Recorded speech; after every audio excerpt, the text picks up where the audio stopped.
Recording started. Ladies and gentlemen, welcome to Draft Utopia.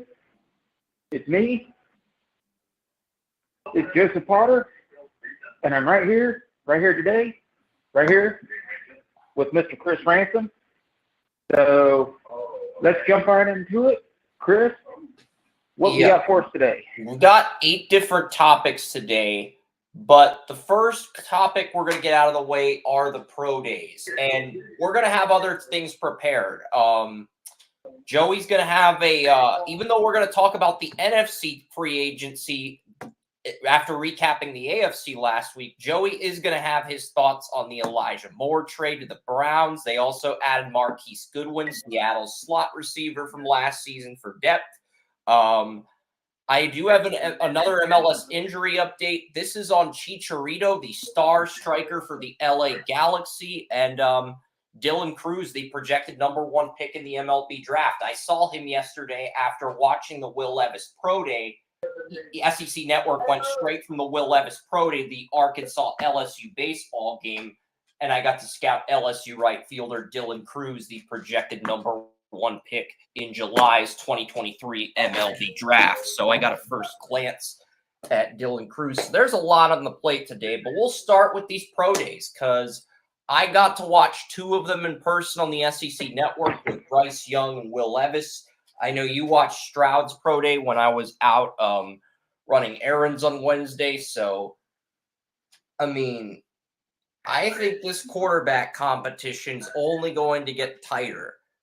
And I don't think the Panthers are going to make their decision until the week of the draft. I think they're going to take the exact same approach John Dorsey took with the Browns in 2018. But what stood out to you among this group? Because I've got Young graded slightly higher than Stroud by the slimmest of hairs, and then I've got Richardson.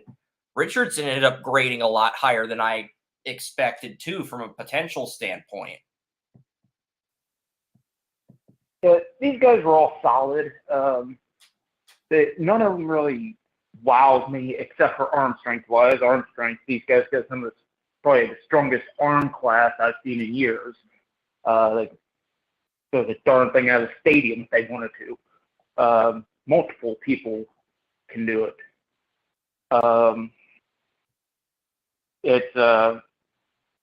But they all slid well in the pocket. They all showed some good agility, good speed, and all of them did. Levis, not as much as the others. I think he did nothing to make us, you, me, or anybody else watching think. Levis had the most 70-yard throws. But in your defense, he was not as accurate on his deep ball throws as either Stroud or Bryce Young. Yeah, it's like he didn't do anything to change anybody's opinion. And he was 1 for 3, I believe, on 70-yard throws. So he only completed 1 of 3. He threw the most 70-yard passes with 3. But at the same token, he only completed 1 of those. So that is and the takeaway for me. And it's and that's kind of sucks, for him. But he didn't change our opinions on anything. But what really stood out to me was I've got Stroud going #1 right now, and it really has less to do about the pro day than what I saw after his pro day. Watching it, first 2 guys to meet him after it was done was the Carolina Panthers Brain Trust, Frank Reich, whole deal, and they had the biggest smiles. They looked like you would look right after actually selecting somebody #1 overall. When I saw that, that's when I sent you the text, CJ Stroud's going #1. Because that was not a look of somebody who was just congratulating somebody after a good pro day. That was the look of somebody who's like, we've got our guy.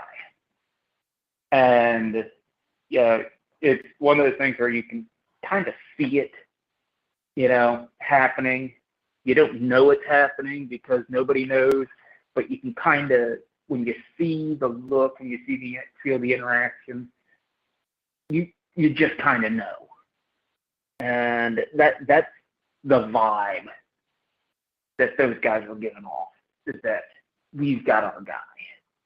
So that's why I had Stroud number one, because, you don't look at somebody like they're your new spouse and be like, yeah, we're going to pass.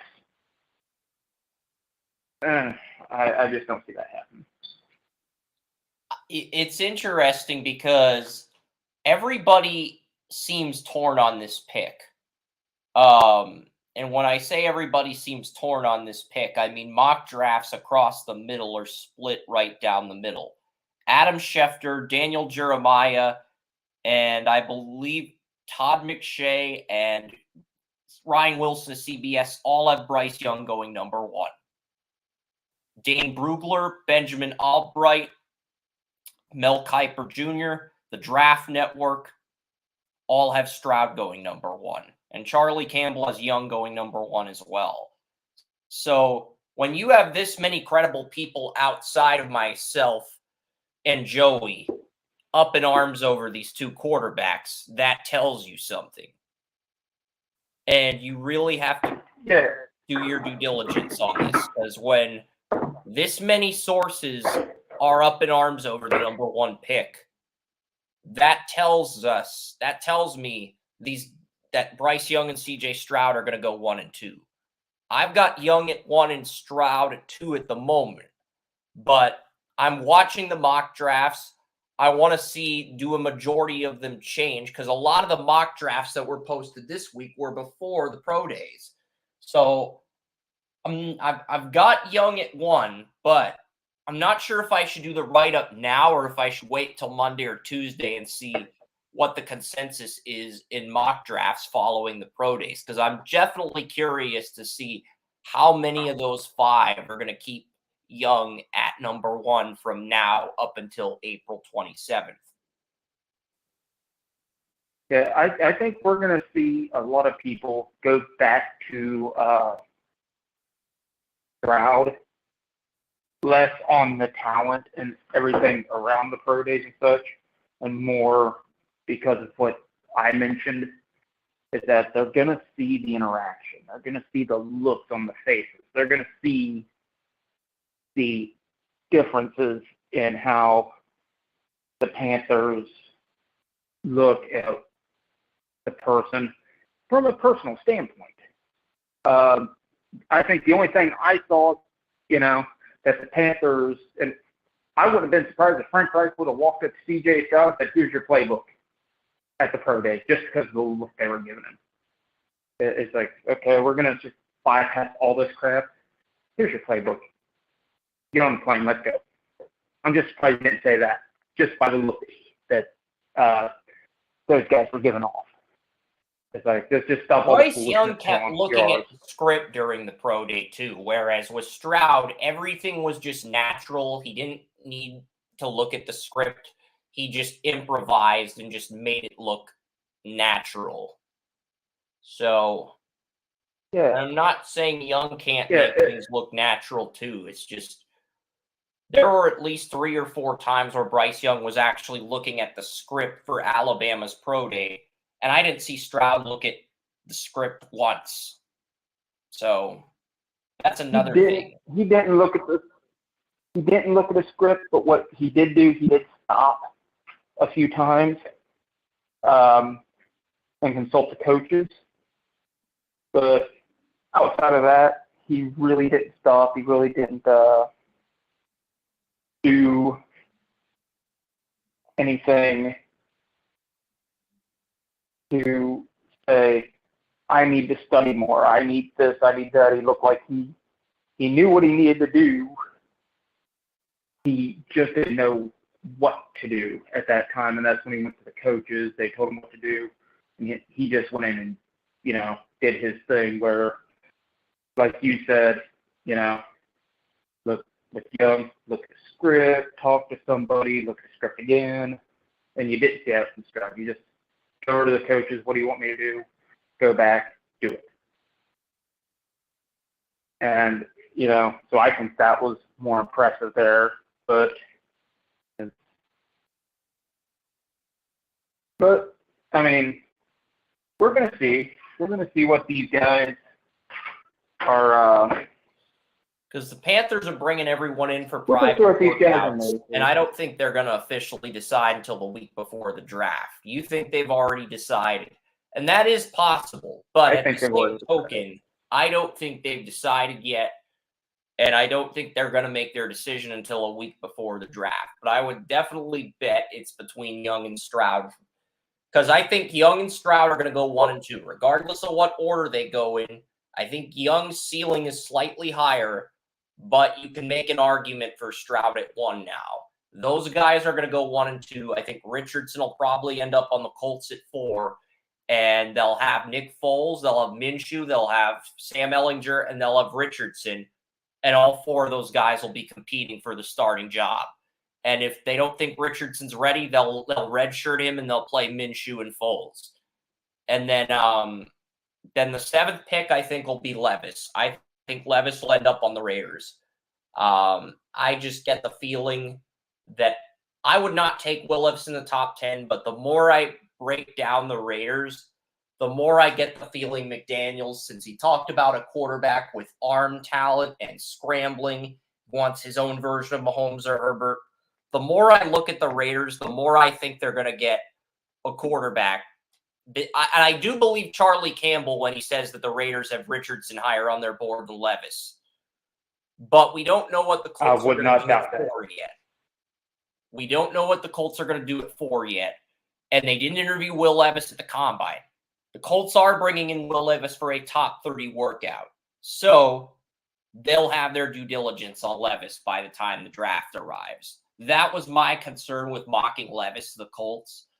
But the Colts will have their due diligence on both Levis and Richardson, and they'll know who they want at 4.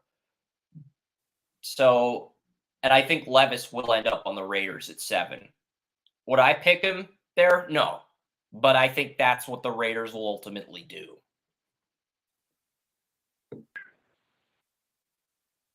Yeah, and I'm not sure. I'm pretty confident that the Colts will take a quarterback, but at the same time with the Raiders, I'm not exactly sure what the Raiders will do. I would hope that they would not take Levis, but it is entirely possible. I mean, Josh McDaniels knows what he wants in a quarterback traits-wise, and while the Raiders would be smart to wait a year, and here's the thing, Josh McDaniels' track record with prospects drafting is not good. He's only been in this position, I think, once with the Broncos and once with the Patriots.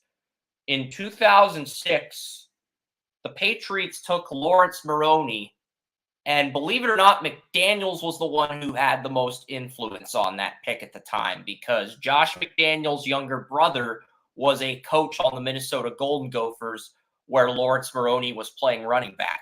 So Josh McDaniels was able to get intel on Maroney from his little brother, and that is ultimately what influenced the Patriots into drafting Lawrence Maroney. And the reason I bring this up, Joey, because I reread the War Room, and there were 2 guys the Patriots had top 15 grades on in 2004. Vince Wilfork and Steven Jackson. They had a top 10 grade on Wilfork, but Belichick, Scott Pioli, Thomas Dimitrov, all 3 of those guys thought the Bears were taking Wilfork at 14. Bears took Tommy Harris, and the Patriots went for Wilfork. But the Patriots could have traded 32 and 63 and moved up 10 spots for Steven Jackson, because the Patriots had a top 15 grade on Oregon State running back Steven Jackson.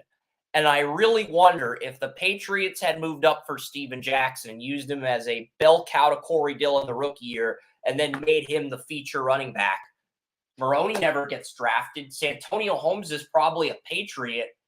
And those 2 moves alter the NFL universe altogether, because Jackson would have done a lot better on the Patriots than he did on the Rams, because he didn't, outside of Orlando Pace, Jackson really didn't have anybody on the Rams that was worth much. when he was in his prime on Yeah. that offensive line. Now, the Rams did draft Saffold after Jackson's prime was almost over, but I'm not counting that because I feel like the That kind of doesn't Rams, really matter. I feel like Saffold really didn't break out until after Jackson left. That's the thing. Yeah, and that's a fair criticism. That's a fair criticism. I'm not even really sure it's a criticism. Unless it's criticizing the coaches for wasting, or the franchise for This wasting. is the lesson here, Joey. If Jackson. there are two players in your top 15 and both are there at 21, get the guy you have higher on your board at 21 and try to trade up for the other player, because a lot of Patriots fans say they got complacent after Super Bowl 39. No, they got complacent during the 2004 draft because they had a top 10 grade on Vince Wilfork and they had a top 15 grade on Steven Jackson, despite trading one of their second-round picks for Corey Dillon when they had 2 second-round picks. I'm not saying it was a bad move. Corey Dillon did his part. But if you had gotten Steven Jackson instead of Lawrence Maroney, that alters a lot. You probably win Super Bowl 41 and 42 with Steven Jackson on the Patriots. You probably win 46. You lose 45 and 47 instead of losing to the Jets and Ravens in the playoffs. But you get to those Super Bowls, but you lose them. And that move to draft Steven Jackson alters a lot in New England. But well, there's the thing when it comes to that situation, because Corey Dillon was still in his prime when he went to the Patriots, but he was on the last year or two of his prime. If they would have drafted Jackson, they wouldn't have had to go out and get Dillon, who was on the back end of his prime. They would have had Jackson through his entire young years. Well, they were going to draft Jackson to complement Dillon if Vince Wilfork was off the board. That was the original plan that Belichick, Dimitrov, and Pioli had in 2004. They were going to take Steven Jackson, but the Bears passed on Vince Wilfork and took Tommy Harris, so Wilfork fell to New England. But the original plan was to get Steven Jackson at 21. That was New England's original plan, despite trading for Corey. Yeah, and if they would have gotten him, then that would have allowed them to bring Jackson along more slowly, and maybe it would have even. I'm saying the Patriots, they got Wilfork at 21, but they should have moved 32 and 63 to trade up 10 spots for Steven Jackson. But I can understand why the Patriots didn't do that when they traded for Corey Dillon. Yeah, because, they wanted a win-now running back. They got the win-now running back. But that's the moral of the story. If there's a player you love, do not be afraid to move up for him. I think that's really what Dimitrov was able to apply from New England, because he moved up for Julio, but that's a different story for another day. I'm going to see what's next up in the lineup. I believe it is I believe it's the biggest surprise during March Madness.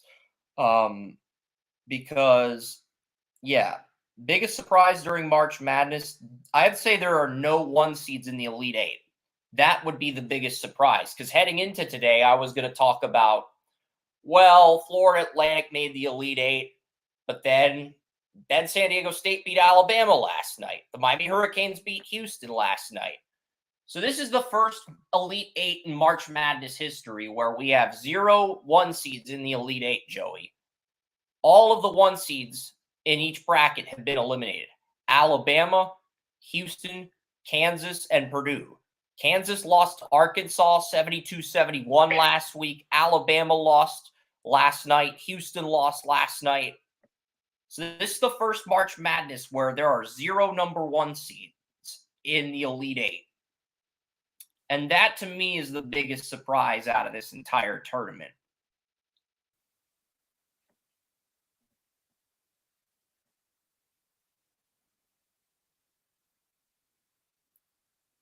Yeah, that really doesn't surprise me too much. I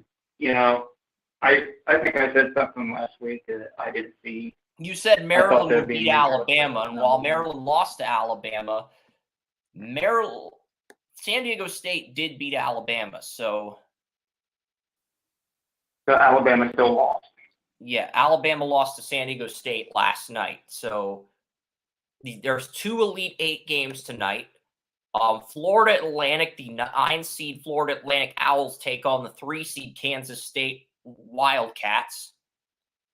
And then Connecticut faces Gonzaga. Those are tonight's games. Tomorrow, you've got San Diego State versus Creighton and Miami, Florida versus Texas. So, and I am curious to see what's going to happen here because Florida Atlantic and Texas is going to be an interesting matchup because Florida Atlantic was not even expected to beat Tennessee, but they did beat Tennessee. Tennessee had a letdown game in the Sweet 16. There was just too much pressure on them to step up. And I'm checking to see what the first game. Okay, the first game is Florida Atlantic, Kansas State. That's at 6:09 tonight. And the other, and Keontae Johnson, former Florida player who collapsed in 2020 and transferred to Kansas State. He's turned it around. Baylor's assistant head coach from 2002 to 2021 is now the head coach at Kansas State. And in his first year, he got Kansas State to the Elite 8. And Florida Atlantic, they beat Memphis, Fairleigh Dickinson, and Tennessee without their star point guard to get to the Elite 8. Kansas State beat Montana State, Kentucky, and Michigan State. So they had to go through Calipari and Izzo and managed to beat both of those teams. And Michigan State took Kansas State to overtime. So it's not like Michigan State was a pushover. But I like Kansas State to win this matchup. And I think the Kansas State Wildcats will be the first team to punch their ticket to the Final Four.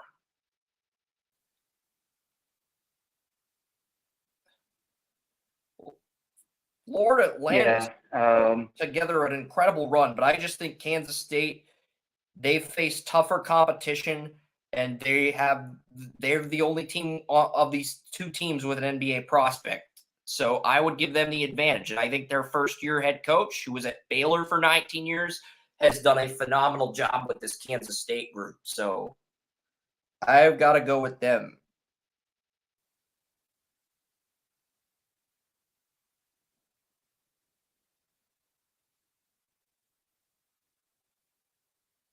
Kansas State's an interesting pick. Wouldn't say it's a bad one. I'm guessing you agree with Kansas State winning. Connecticut faces Gonzaga.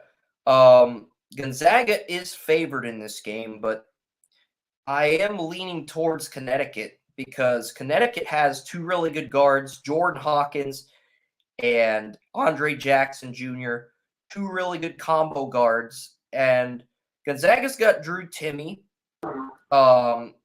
big man who's played power forward center, and Julian Strother at shooting guard. So Gonzaga does have some talent, but I think the guards, I think Connecticut has variety at guard is going to be the difference here. But, Drew Timme won this game. I did not expect, and when I was first scouting these teams, I thought Connecticut only had 1 NBA prospect, which is why I was going to pick Gonzaga. But it turns out both these teams have 2 NBA prospects. This game could honestly go either way. Gonzaga, Jason Bantle had Gonzaga in the Final Four. That's the one thing Jason got correct on his bracket. My bracket is completely peaked. There is nowhere but downhill for my bracket to go from here. So I am picking Connecticut to win, but I could easily see Gonzaga winning this because Mark Richt, the Gonzaga head coach, has done a brilliant job these last 3 years in the tournament. And, a few years ago, Gonzaga was undefeated, but they lost the championship to Baylor. It definitely does feel like there is some unfinished business for Gonzaga. And I could see this Connecticut-Gonzaga game going either way. But I do think the winner of this game will end up in the championship. I'm not saying the other teams can't win, but I just think Texas and Miami, Florida, whoever comes out of that game tomorrow, is going to have their hands full with this team in the Final Four. So I do. And Jason Bannell even said that whoever wins the Connecticut-Gonzaga game is going to win the championship after the brackets were updated. And I agree. I think Creighton is the front runner to win the championship, but I'll get to that later. I'm taking Connecticut in this game, but I could easily see Gonzaga winning.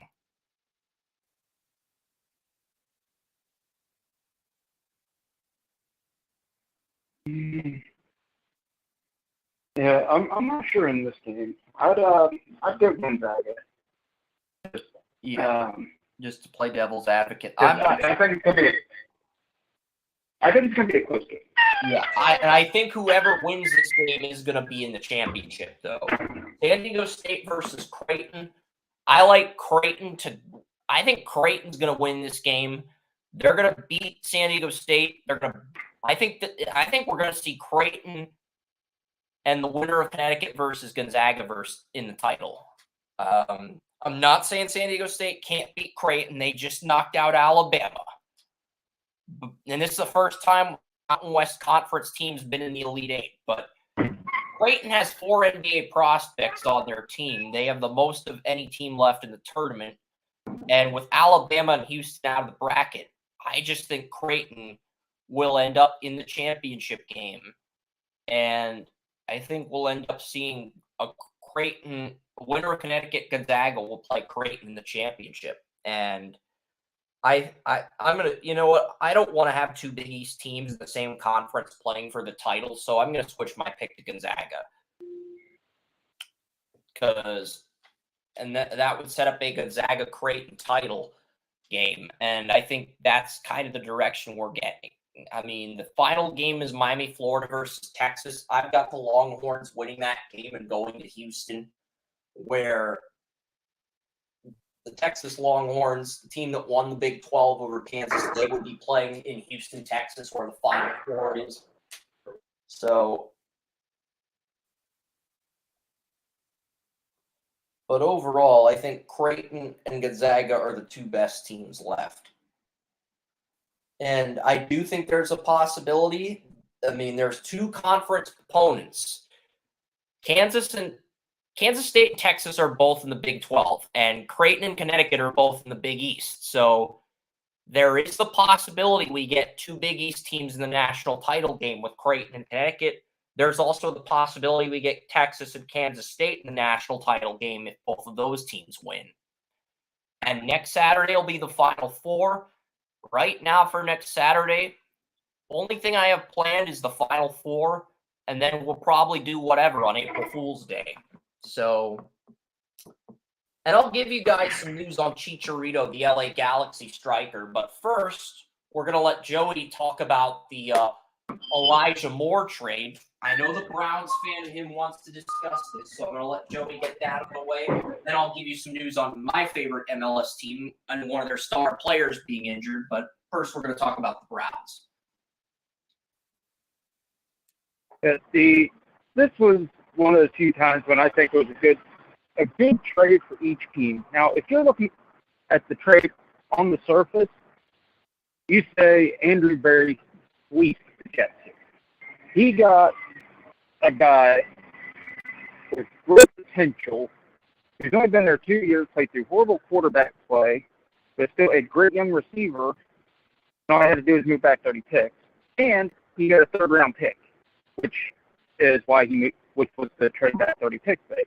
But if you look deeper into it, yes, on the surface, the Browns fleeced the Jets. It's not even close. But looking down deep, you see, what are the Jets trying to do right now? They want Rodgers. They want Aaron Rodgers. They're bringing in guys for Aaron Rodgers. But they need picks. They need high picks. We're not talking about 3rd-round picks. We're talking 1st and 2nd-round picks. They're going to have a shot at Rodgers. Because Rodgers wants to go there, but compensation seems to be the problem.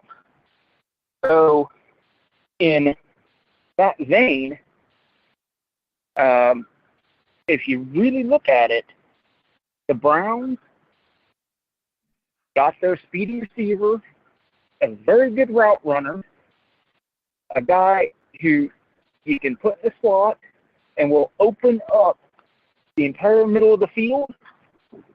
Who they can't go back now for the Browns and say, we're going to double Jones, give him tight coverage, we're going to double Cooper, we're going to do this and that.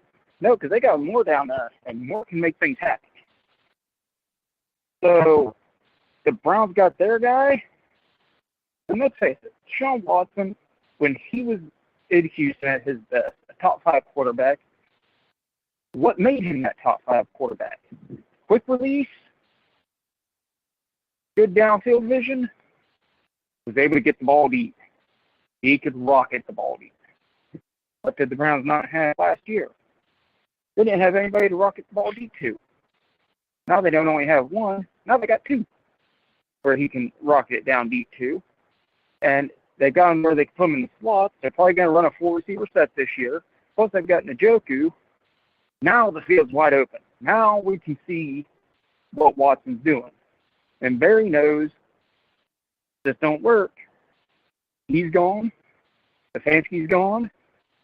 Anybody who had a say in that contract, done. The only one that's going to be less than that is Watson. So they made a great move. The Jets made a great move. So I cannot see anything bad or any fault with this trade from either side, whether it be from the Jets side or the Browns side. Yeah. And the Jets, they do need capital for the New York Jets. They need draft capital to get Aaron Rodgers. And talks have died down the last week between the Jets and the Packers. Like, the traction has died down the last week, according to Adam Schefter. I don't know. I still think a trade's going to happen, but it is worth pointing out that the traction between those teams has died down. And I think it happens more either close to the draft or after June 1st cuts happen, when I think the deal gets done. I think until then, the Jets are going to keep accumulating draft capital, and the Packers are going to keep spinning their wheels because it seems like that's what they do best in the game. Yeah, and the Athletic did a little role play, and they eventually did come to an agreement. 2 writers at the Athletic, they did role play pretending they were the GMs for each team, and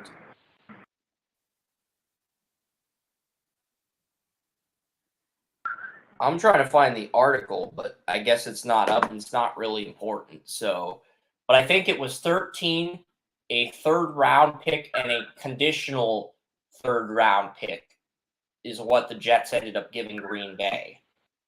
And a 2024 3rd round pick and a conditional 3rd round pick in 2025. So that's what the Packers, which can become a first if Rodgers takes the Jets to the playoffs in 2024.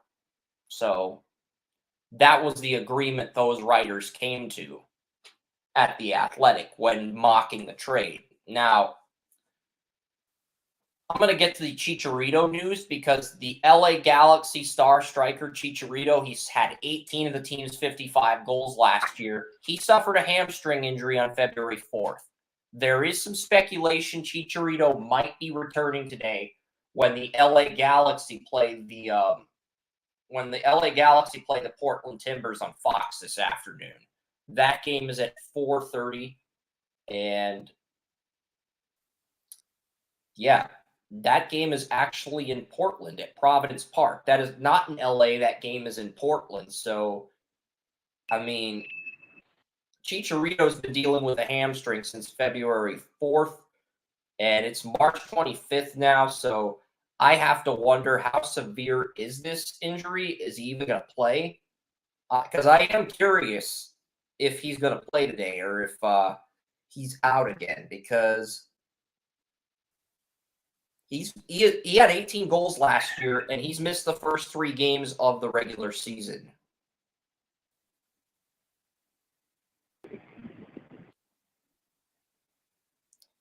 Because this is a big loss. When you lose a player that scored 18 of your 55 goals, that is a loss, considering that's your leading goal scorer. That guy is responsible for about 40% of the team's goals. Yeah. That's a pretty big deal. When you lose a player that's got nearly 40% of your team's goals to a hamstring injury, that is a huge loss. It's essentially the equivalent of trying to think of the last time the biggest season-ending injury in the NFL last year at quarterback. Nothing's coming to mind, but I know Lamar. It's the equivalent of losing Lamar Jackson.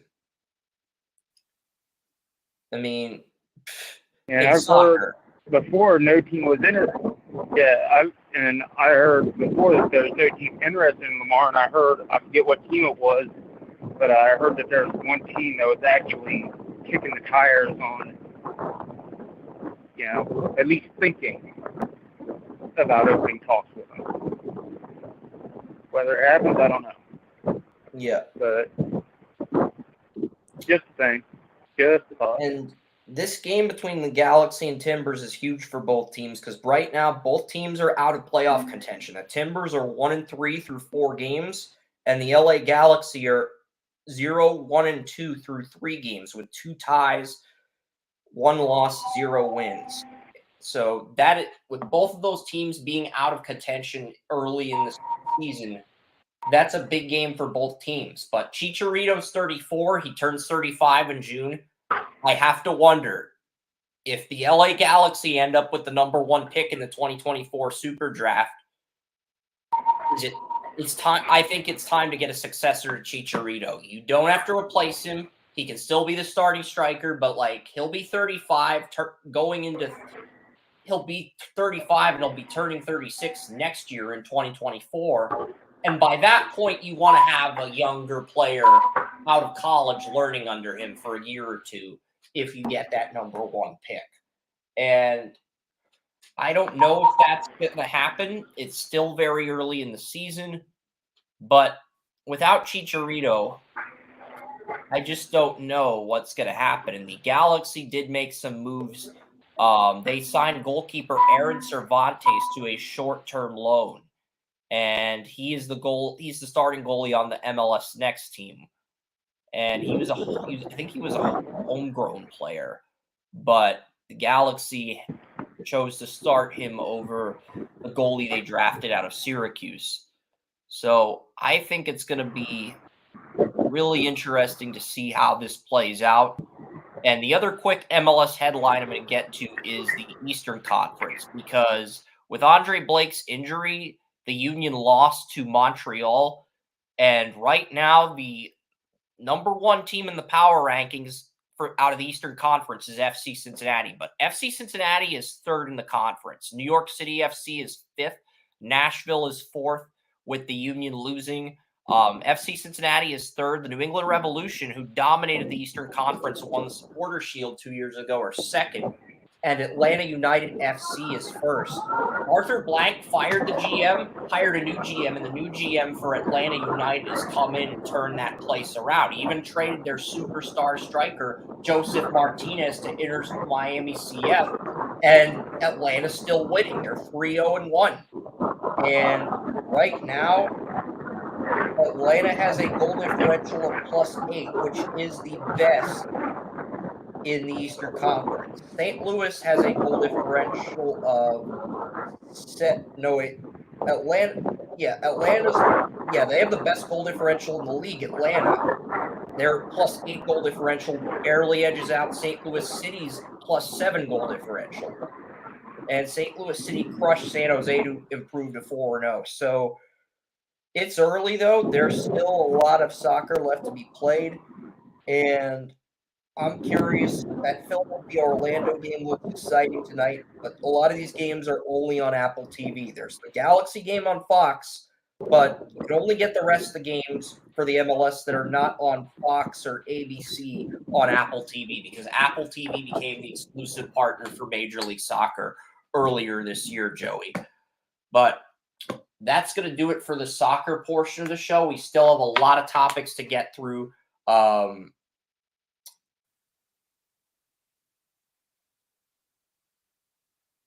still think at some point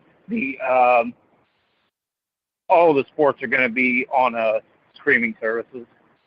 Yeah. At least that's just my opinion.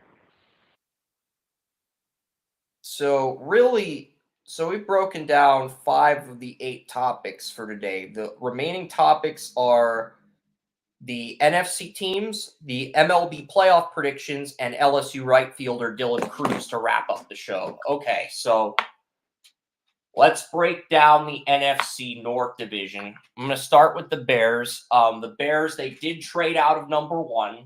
They got DJ Moore from that trade, but Chicago's made some moves, the Chicago Bears, and I like what they've done at linebacker. I feel like they've neglected the defensive line, but they're probably saving that for the draft. My guess is the Bears are saving the defensive line areas for the draft, and I'll go through each NFC North team on Spot Track. And when I want to get to the Bears contracts, what ends up happening is it takes me to a running back page, and that's not what I want. But the Bears signed P.J. Walker. I believe Philip Walker is P.J. Walker. Yeah. I'm looking. Yeah, P.J. Walker is now the backup to Justin Fields in Chicago. And they added Donta Foreman and Travis Homer to complement Khalil Herbert. So they're not drafting a running back. I mean, I considered putting Bijan Robinson on the Bears, but with Foreman there and Herbert and Homer, the fact that they added 2 running backs in free agency is very telling to me that they're not going to pick a running back early. Moore, Mooney, and Claypool should be the top 3 receivers. The Bears did add Robert Tonyan Jr. as a backup to Cole Kmet. I don't think the Bears did anything on the offensive line yet. Braxton Jones, Cody Whitehair. They did add Nate Davis at right guard. So Nate Davis, he will probably start at right guard. Tevin Jenkins will probably be a backup right tackle / backup right guard. Because Tevin Jenkins did move to right guard midseason. So the Bears did add Nate Davis at right guard. But they've done nothing at center yet. They did re-sign. They signed DeMarcus Walker. I think they brought back Justin Jones on a 1-year deal, and they really haven't done much on the defensive line. The Bears' big moves came at linebacker, where they brought in TJ Edwards and Tremaine Edmonds to complement Jack Sanborn. So that's really where the Bears made their mark, is at that linebacker spot. And so outside of upgrading linebacker and running back, adding more depth at running back, receiver, tight end, and upgrading the wide receiver room for Justin Fields, Nate Davis at right guard, it really doesn't feel like the Bears have done enough to win the division this year. Now, could they get 7 to 9 wins this year if everything goes right for Justin Fields? Yes, but that's a big if, especially with no addition at center. And I think that's really the big concern I have, is the lack of pieces on the defensive line and offensive line that Ryan Poles has made. I do like the linebackers for Chicago's 43 defense. I do like the linebackers they added, but I don't know if they've done quite enough. And that's why I say keep an eye out for. That's why I say I don't view the Bears as contenders right now in that division, because I still feel like the Bears have too many holes. And I feel like the Bears need at least two upgrades on the defensive line, an upgrade at center, and then they can pretty much rely on their roster. And then you have to get depth at certain positions. So, anything you want to add to the Bears before we get to the Lions? Because the Lions made a ton of moves, and I'm going to break those down. Yeah, I really do like what the Bears have done this all season. I think they made some really good moves, not only with their roster, but with the draft. I mean, you know, we knew what was going on with them that they were probably going to trade, but I thought they got really good value in that trade. So, yeah, I really like what they've been doing. Yep. And we'll get to the Detroit Lions. Still no backup to Jared Goff. They did give David Montgomery a 3-year contract, but the Bears can opt out of Montgomery's contract after the first 2 years of the deal. It's front loaded. And next year, the Lions are going to have Montgomery and Swift. And Bijan Robinson literally has no weaknesses in his scouting report. So if Bijan Robinson falls to the Lions at 18, that is the player I thought about mocking to Detroit. Now, I could give them Michael Mayer too, but at the same token, that's a pick I'm torn on. And we can discuss that a little bit more next week, but I'm thinking the Lions will either pick Bijan or Mayer at 18. And even if you have Montgomery under contract, if somebody as good as Bijan Robinson fell to 18, I don't think that would keep the Lions from drafting Bijan. And then you'd have Montgomery, Swift, Bijan as your top 3 running backs, and then Reynolds or Jamar Jefferson is the 4th-string running back if the Lions decide to deploy 4 running backs. Brock Wright, Shane Zystra, James Mitchell are the tight ends. The Lions really like the Brock Wright, James Mitchell combo. It can be upgraded with a tight end in this draft class. The Lions have all 5 starters on the offensive line back. The Lions have all of their defensive ends from last year. Hutchinson, James Houston IV, Josh Pascal, Charles Harris, all under contract. Comiskey, Levi Onwuzurike, Ollie McNeil, Benito Jones, Isaiah Buggs, all under contract for Detroit. Romeo Okwara, Julian Okwara, Alex Anzalone, Derek Barnes, Malcolm Rodriguez, all under contract for the Lions at linebacker. And the Lions, they went out, they added a ton of pieces on the secondary. Cameron Sutton is now the number 2 corner for Detroit.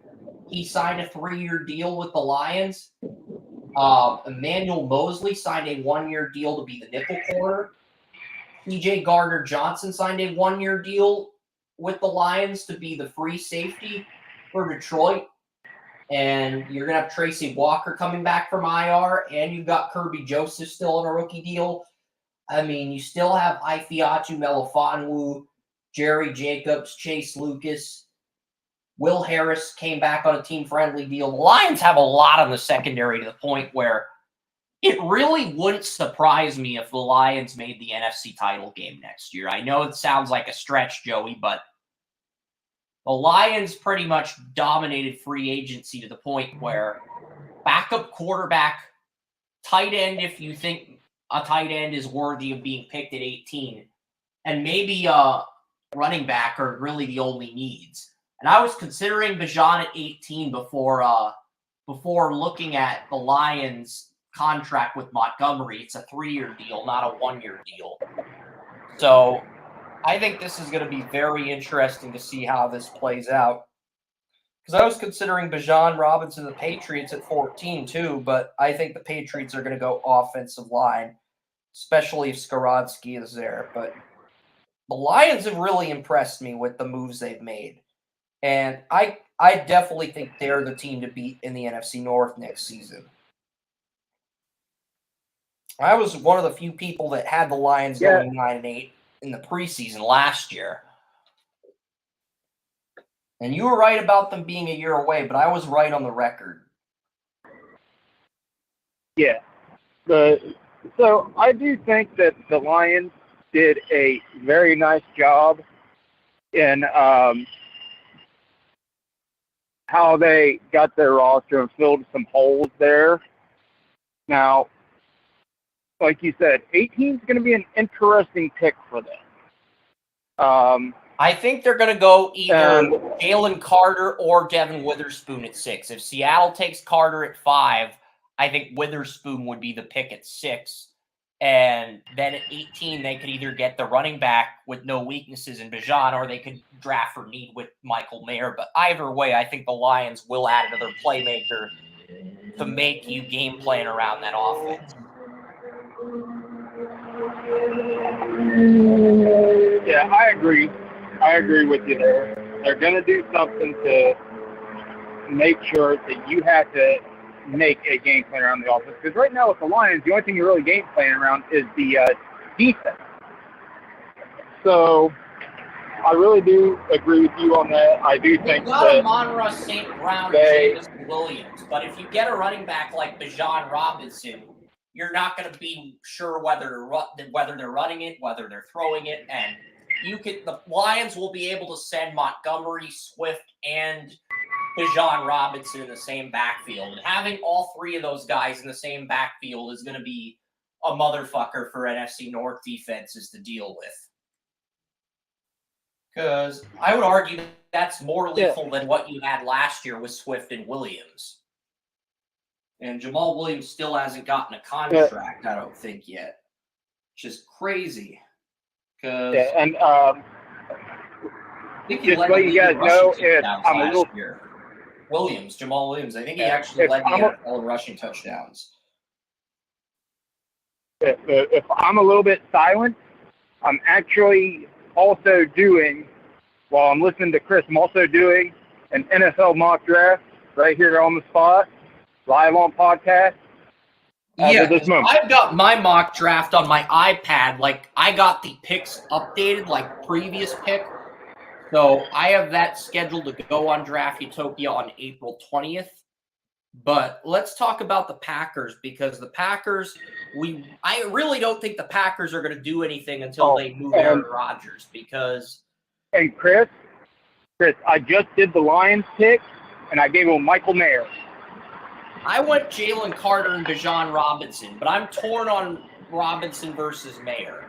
That's a pick I'm torn on, because David Montgomery didn't get a 1-year deal; he got a 3-year deal, and I don't think, even if Bijan has no weaknesses and he did better in workouts than Mayer, like he ran a better 40 time. And where was Bijan picked in the mock you did? Did you pick him? Bijan Robinson? Yeah. He was taken at number 10 with the Philadelphia Eagles. Okay. And I'm not ruling that out, but I think the Eagles are probably going to take an edge rusher at 10 because they already have 3 running backs under contract. But I'm not saying they won't take Bijan. But Bijan and Lucas Van Ness both visited the Eagles, and I have Van Ness to the Eagles at 10 in the new mock I'm working on. But, and to go back in our earlier discussion about the Bears, I gave them Paris Johnson Jr. at 9. I gave the Bears Tyree Wilson at 9. But I probably shouldn't be leaking. Good pick. But to the new mock draft I'm doing, I'm doing mine on the spot. Yeah, I'm doing mine on the spot so I can leak away. But yeah, Packers, I'm probably going to keep Brian Branch in Green Bay. There is a temptation to put Michael Mayer there, but the good news for Packers fans is they don't need to draft multiple safeties now. You have Darnell Savage under contract. The Packers do have Jonathan Ford under contract for next year. They do not have Adrian Amos, but if you're happy with Jonathan Ford and Savage, you can keep those two. You don't even have to draft a safety at 15. You could go Mayer. You could get Michael Mayer at 15. I mean, the Packers let Tanyan walk, but I did not know the Packers brought back Jonathan Ford. Jonathan Ford only cost $1.5 million against the cap, but he was a situational safety last year. He's very good when he was in the lineup, but he was a backup safety used situationally. So the Packers trust those two safeties, Savage and Ford, enough to let them be the guys? Or do you think they're going to look at a tight end at 15 with Robert Tonyan gone? Because I could see that going either way now. I actually went a different direction, and it was almost an FU Aaron Rodgers pick at this point. I went Jordan Addison, number 15. He's the third best receiver. I have Zay Flowers and Quentin Johnston graded higher. So yeah, but I've got a couple of surprises in the mock. So I mean, I think there will be some surprises, notably at receiver this year, and as far as the order goes. And so I threw a couple of those in there to give it a little bit of a twist. I don't like doing mocks with surprises, and I like mock drafts with write-ups and analysis. The mock drafts where you just go on Pro Football Focus, click on the picks, and provide no analysis behind the picks. I can't stand that. Well, as a fan, I cannot stand that. Okay, well, I'll give you some analysis then.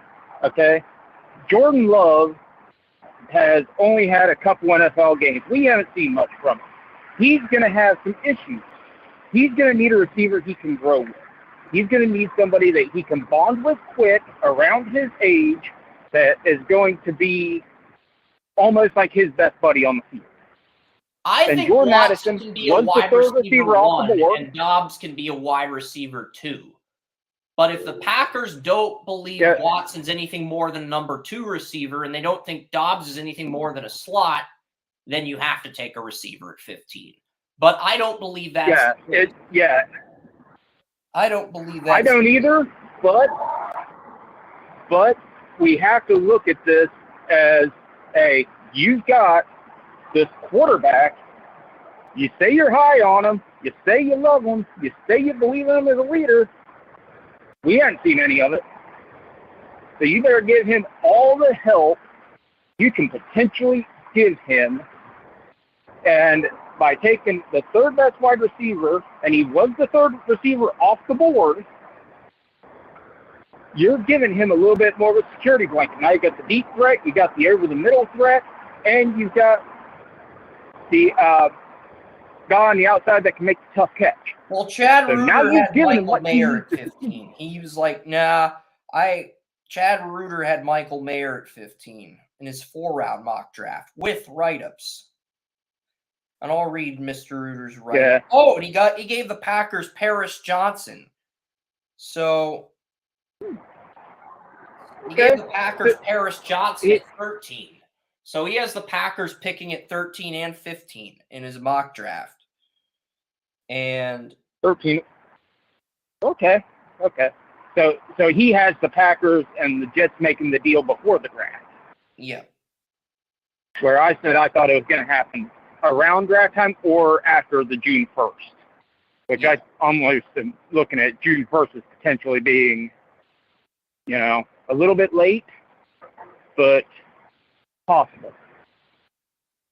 But yeah, that was my actual theory on why I took Addison, which it seems like Reuter and I are kind of on the same page as our thinking. Michael Mayer. But we have you guys are not on the mind. same page. And round 2, he has Rashee Rice, wide receiver SMU, the Packers at 45. That's a reach.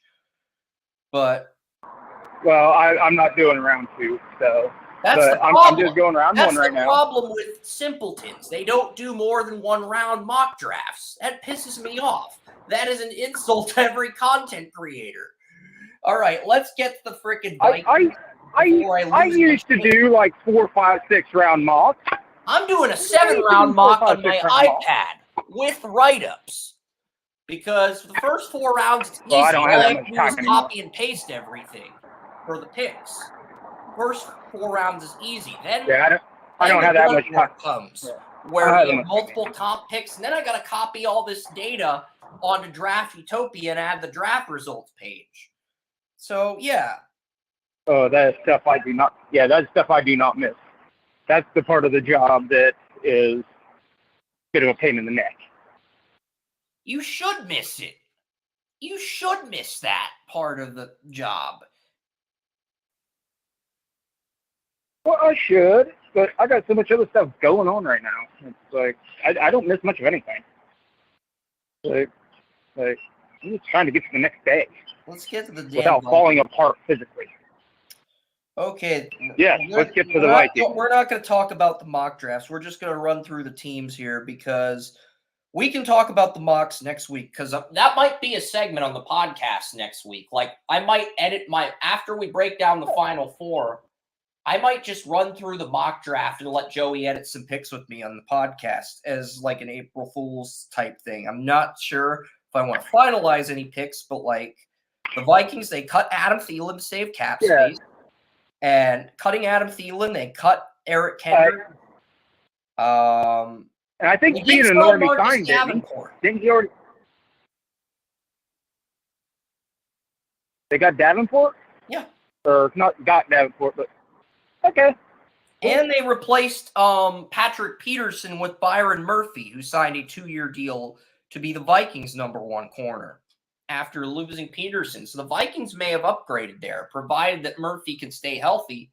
Vikings may have actually got a short-term upgrade for a bargain. So, and there are talks the Vikings want to extend Jefferson and Cousin, but I think they will wait until after June 1st. Yeah, I've noticed that about this free agent signing period. Like there have been some bargains thrown out around there this year. So I'm not sure what's going up about that.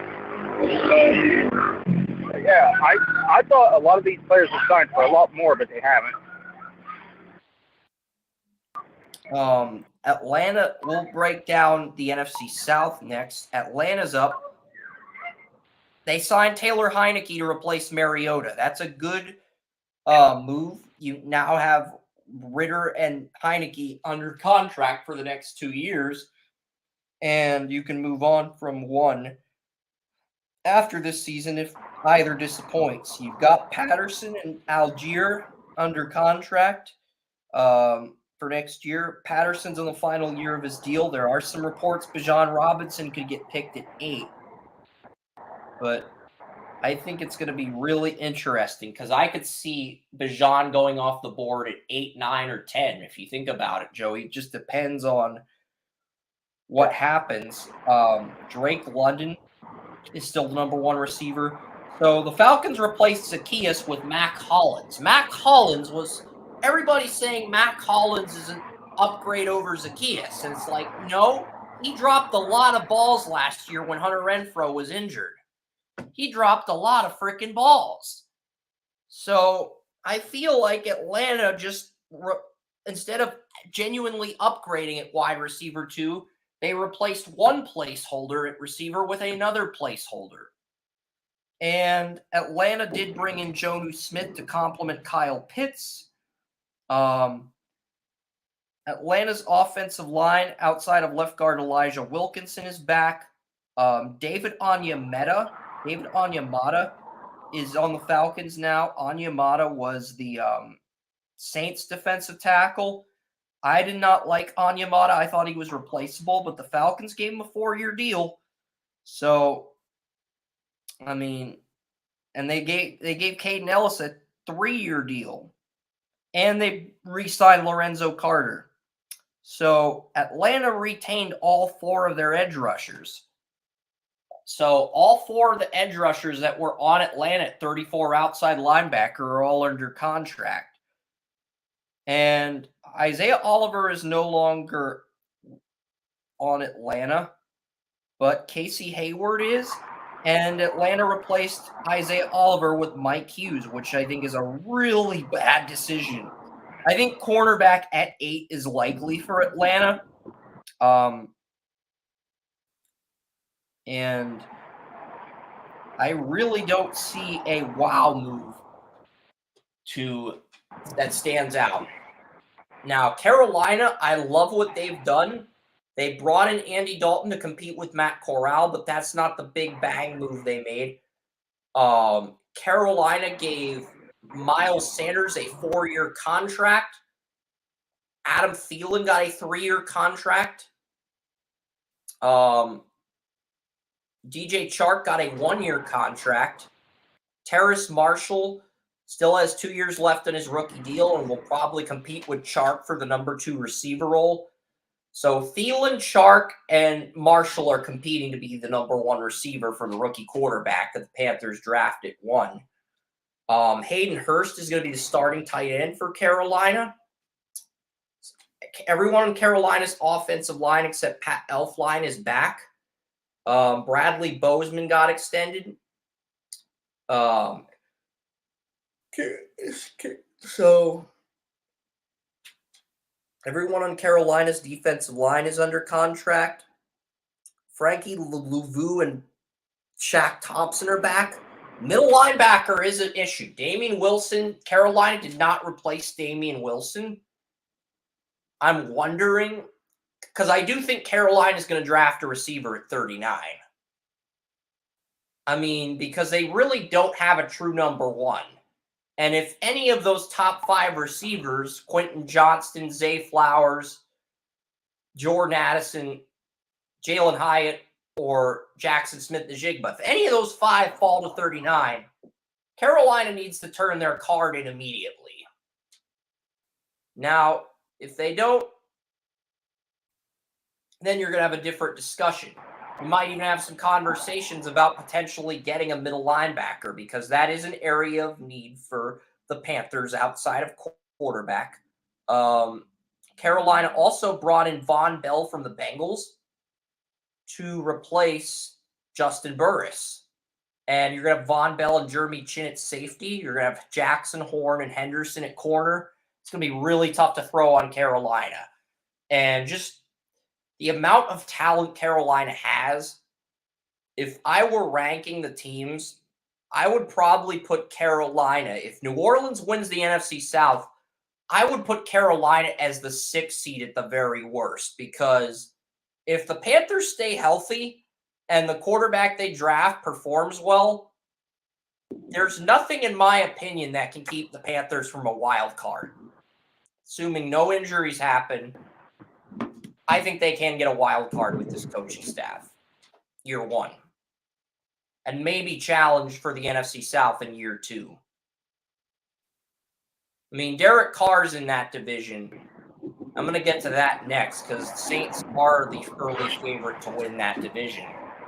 But what are your thoughts on the Panthers? Because they made quite a bit of moves.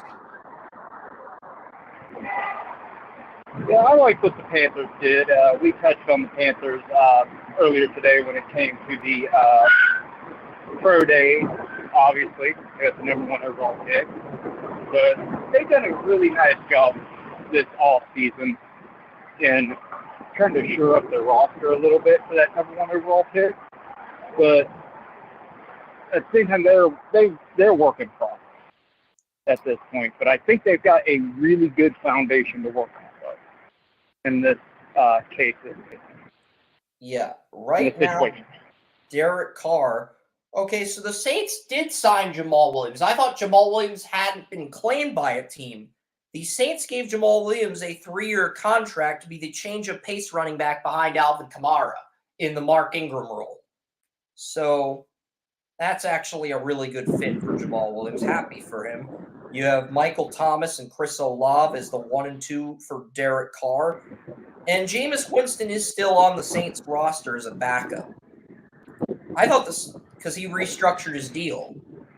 So instead of making $10 million, he's only making $4.5 million.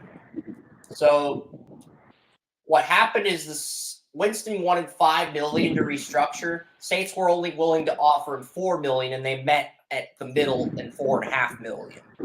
So Winston's like, 4.5 or cut me. And the Saints are like, all right, we'll pay you 4.5. So Winston's making $4,532,000 as the backup to Derek Carr. Taysom Hill and Troutman are the tight ends. Traquan Smith is the number 3 receiver. I do not like James Hurst at left tackle.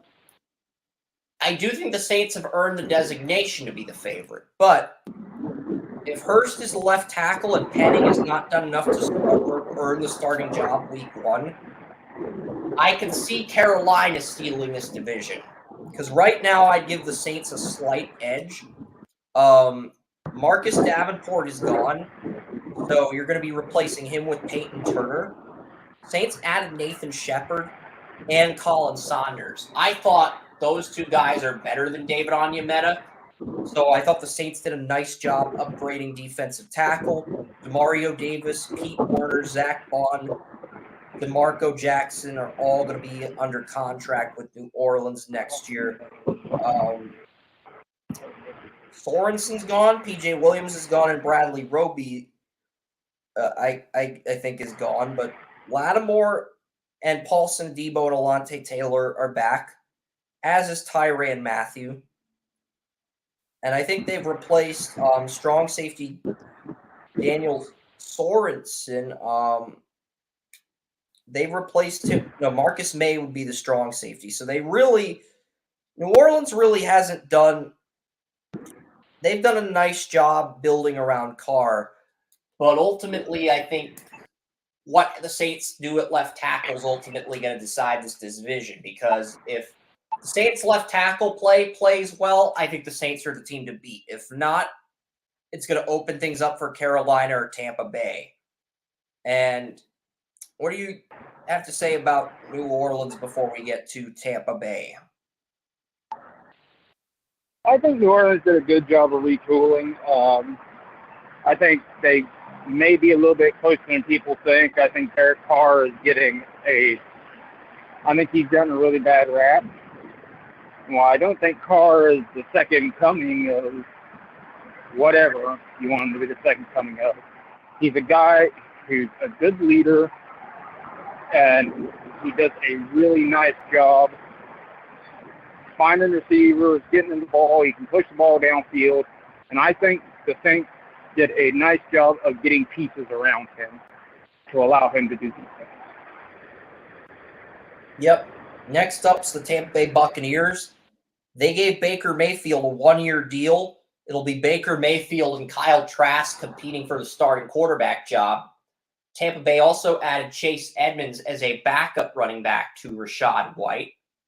Russell Gage will be the slot receiver to Godwin and Evans. Cade Otton will be the starting tight end. Cameron Brate, Kyle Rudolph, both no longer on the roster. Otton now the full-time starter at tight end.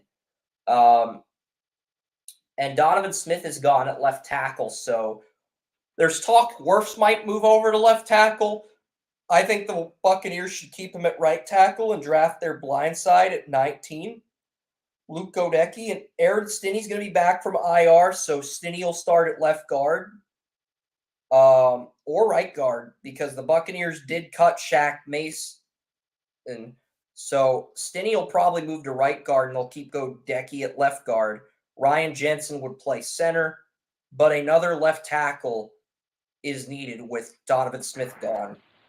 Buccaneers are going to have Logan Hall and Vita Vea at 34 right end and nose tackle. Buccaneers did sign Greg Gaines as a backup to Vita Vea at nose tackle, but there is no 34 left end on the roster to complement Logan Hall at this point. There's also Barrett, Tyron, Devin White, Levante David. Oh, and Anthony Nelson signed a team-friendly 2-year deal to remain with the Buccaneers.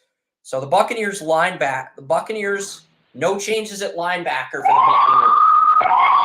So no changes for the Buccaneers at pass rusher. Now, Jamel Dean signed a 4-year extension with the Buccaneers. He was the nickel corner for Tampa Bay. He'll be the number 2 corner now with his 4-year extension, and Zion McCollum, who was the backup corner last year, will move into nickel with Sean Bunting Murphy now gone.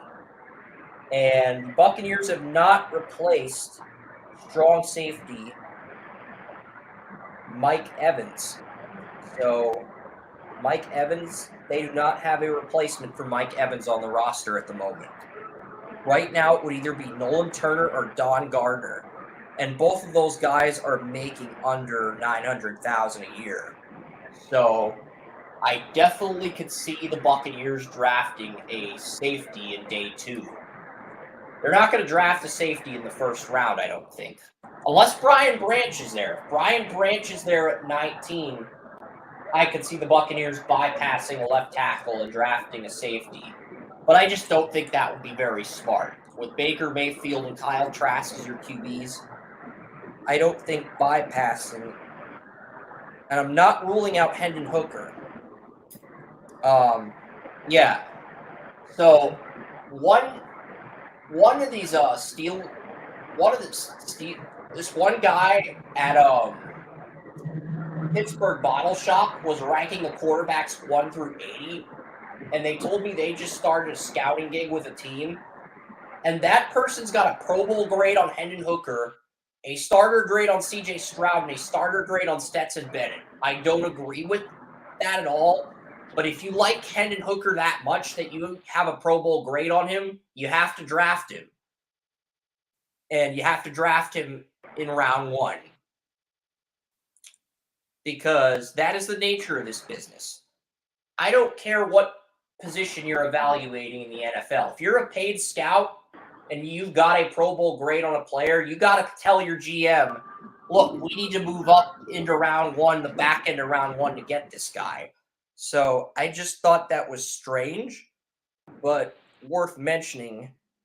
And this Buccaneers roster, I'm not saying Baker Mayfield can't be the man. I just think the Buccaneers have too many holes on both sides of the ball to contend for the NFC South at the moment. But if they get Broderick Jones and the Saints continue to have issues at left tackle, who knows? Maybe the Buccaneers can surprise some people. They do have the weapons for Baker. Baker's going to have better weapons in Tampa than arguably any other team he's played for, with Evans and Godwin. So if you get a good left tackle at 19, I'm not ruling out Tampa, but I think it's New Orleans and Carolina as the top 2 teams right now. And I would give the edge to New Orleans. Yeah. But I'm not ruling out Tampa. Yeah. If they have a good draft, they're right back in this thing if Baker Mayfield shows up.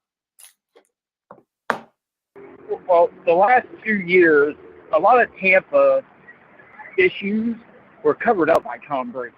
Let's just be honest about it. And now with Tom Brady gone, after last year, he was unable to hide some of their weaknesses. Now, with him out of the picture completely, I think we're seeing a little bit more. We're going to see a little bit more of a lot of these weaknesses showing, and these cracks that were on the surface are going to become pretty noticeable. As we've seen Baker Mayfield play great ball through his career. We've also seen Baker Mayfield play some not so great balls. So will he be able to cover up some of those cracks? I don't know. But like you said, if the Buccaneers have a great draft, cover up some of those cracks, throw a little cement in there, maybe a little quickcrete. Because of the Buccaneers, I'm really looking at the offensive line, 34 left end, and that strong safety spot next to Winfield is the 3 main weaknesses. I'm looking at left tackle, right guard. Yeah. And that's if Stinney stays healthy. If Stinney gets injured again, I mean, if Stinney's healthy, maybe he can work at right guard. But left tackle, strong safety, and 34 left end all look like areas you've got to upgrade immediately. And if Hendon Hooker's there in round 2, I'm not opposed to drafting him and developing him while Mayfield and Trask play this year. But I'm going to move on to the NFC East and get to a team. And Hooker's a guy I think could potentially go in round 1 if he has a really strong rest of the process. Yeah. But it's interesting that the scout I told you about had Hendon Hooker as the only quarterback in his draft with a Pro Bowl grade. I just think that's very interesting. Yeah. They have Stroud as a starter, and they have Stetson Bennett graded ahead of Mason Rudolph and Mac Jones, which I find surprising that they have Stetson Bennett graded that high and they have Bryce Young graded lower than Mac Jones, which is a real shocker to me. Yeah, If that is an interesting. They say they work for the Steelers. That's kind of surprising. I would think, because if you're working for the Steelers and you have a starter grade on Bennett and a Pro Bowl grade on Hendon Hooker, you could take Stetson Bennett in day 3, and if he beats out Trubisky for the backup gig, you just saved yourself $8 million. You can cut Trubisky and it saves $8 million against the cap. I don't think Stetson Bennett can beat Trubisky out for the backup job. But I want your thoughts on that quickly before we get to Dallas, because Dallas made some huge moves this weekend. Yeah, I think he can beat out Trubisky because I do believe he has exceptional leadership ability, and I think he's a really smart player. So those two things will give him a chance to beat out Trubisky for a backup spot. So, I mean, and let's face it, Trubisky isn't exactly a world beater. So it would be a competition. Yeah. Okay, so Dallas brought back Cooper Rush to back up Dak Prescott. Tony Pollard got franchise tagged, and Dallas replaced Ezekiel Elliott with Ronald Jones. I'm not ruling out the Cowboys drafting a running back. Right now, Ronald Jones, Rico Dowdle, and Malik Davis are the backups to Tony Pollard. I'm not ruling out Jahmyr Gibbs at 26 if he's there. I don't think Bijan Robinson makes it to 26. I mean, Bijan's going to go in the top 20. He might even go in the top 10.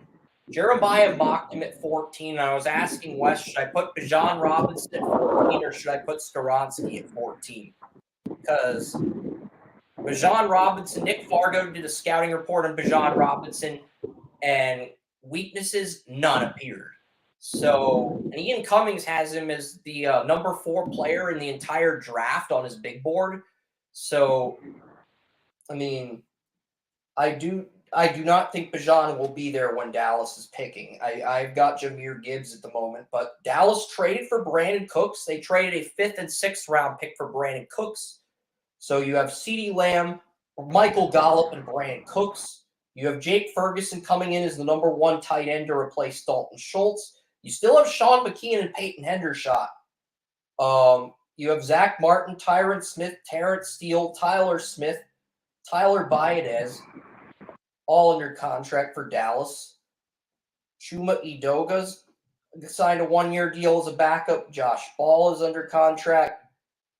DeMarcus Lawrence and Dorrance Armstrong are the starting defensive ends. Dante Fowler signed a 1-year, $3 million deal.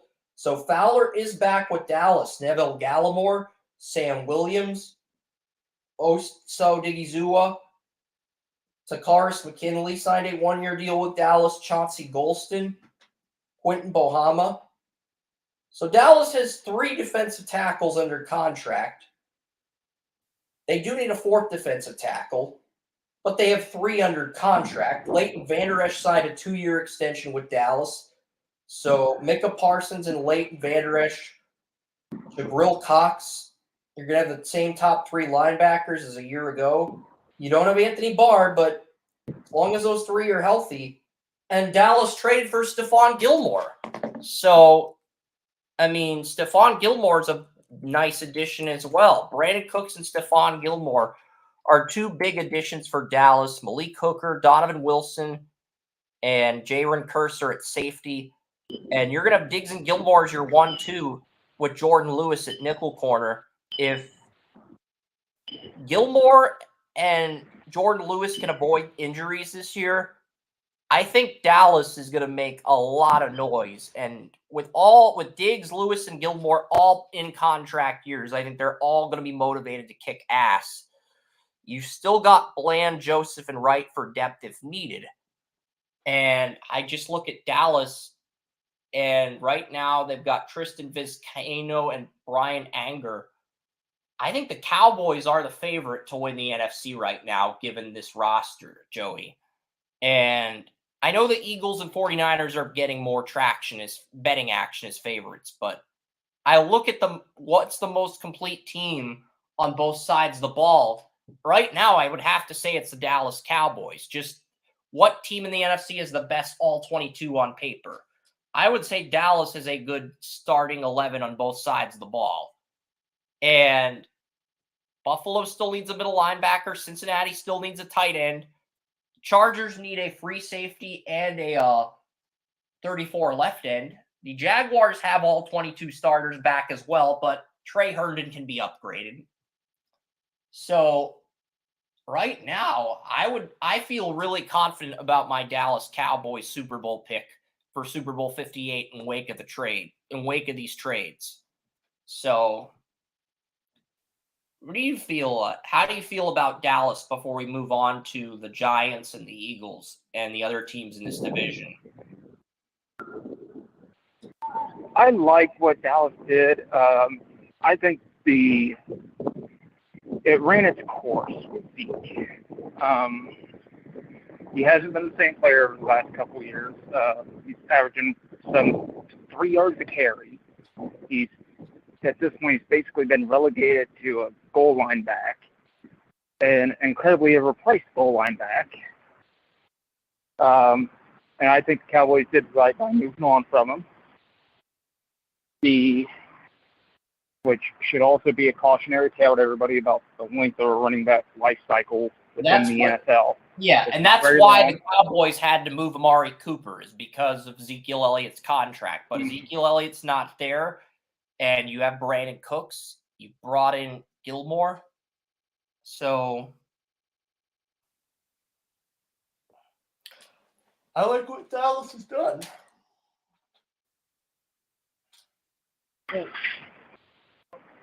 Yeah, Dallas has done a real nice job overall, and I really do think they are, as you said, probably the front runners, at least in this position. Yeah, the Giants, they've made some interesting moves as well. Daniel Jones is the it gets extended. Saquon Barkley gets franchise tagged. Paris Campbell signed a 1-year deal with the Giants. Darius Slayton signed a 2-year extension.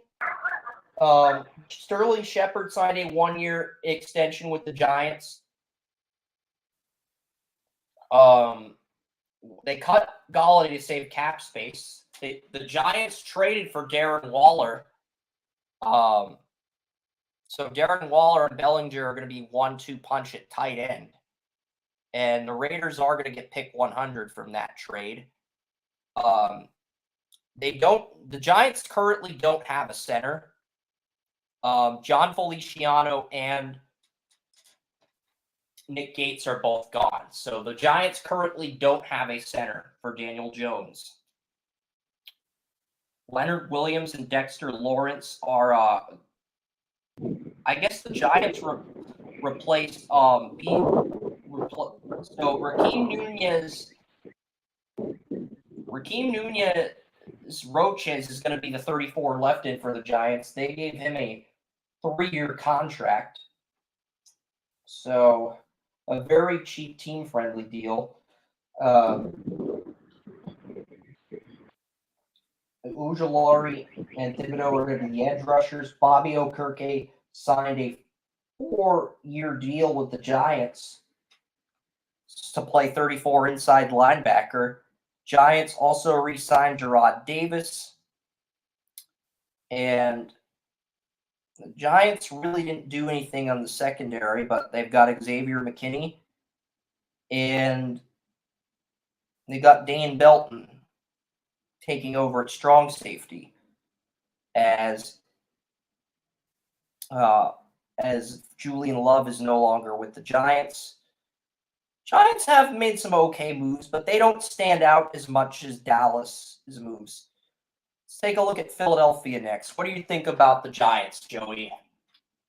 I like what they did as far as retooling goes, but I don't think it stands out as much as Philadelphia. No, it really doesn't. Dallas.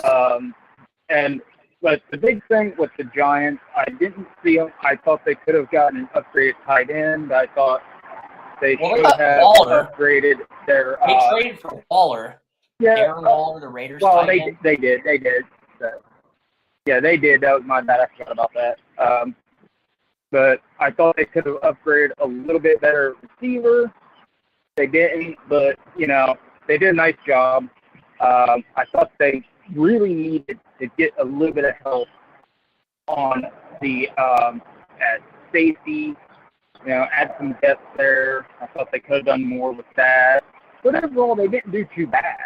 I mean, I can give little critiques about it, but they did a nice job. I mean, they just didn't go as far as I would have liked to have seen them go. That's what I'm saying. You know what I still feel like they need to draft a receiver. I still think they need to draft a 34 left end because Raheem Nunez Roches was the backup 5 technique on Tampa last year. You gave him a 3-year deal where he's a starter essentially.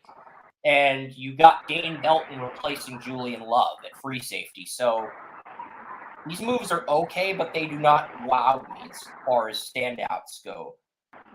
Now I'm looking at the Eagles. They've replaced Gardner Minshew with Marcus Mariota, who signed a 1-year deal to be the backup to Jalen Hurts. Rashad Penny signed a 1-year deal with the Eagles after beginning his career in Seattle. And Boston Scott signed a 1-year deal to remain with the Eagles. So Kenneth Gainwell, Boston Scott, and Rashad Penny are the top 3 running backs on this Eagle depth chart. You also have Kennedy Brooks and Trey Sherman. And while Bijan Robinson would be an upgrade over all these guys, I'm not sure he's the guy they will pick at 10. Brown, Smith, and Watkins are back at receiver. Dallas Goedert's still the number 1 tight end. Lane Johnson, Jason Kels, Jordan Mailata, Landon Dickerson, and Cam Jurgens is going to be replacing Isaac Sumalo. So Jurgens will probably play right guard this year, and then the Eagles will move either Dickerson or Jurgens to center when Kelsey retires. Brandon Graham and Josh Sweat are the defensive ends for the Eagles. Jordan Davis and Fletcher Cox will start at defensive tackle. Derek Barnett is the backup defensive end at this point. You also have Patrick Johnson and Teron Jackson. You have Milton Williams, Marlon Tuipulotu. I still think there's some quality depth on the defensive line. At the same token, if there's an edge rusher at 10, I can't sit there and say don't draft him. Graham is getting older. Derek Barnett hardly played last year.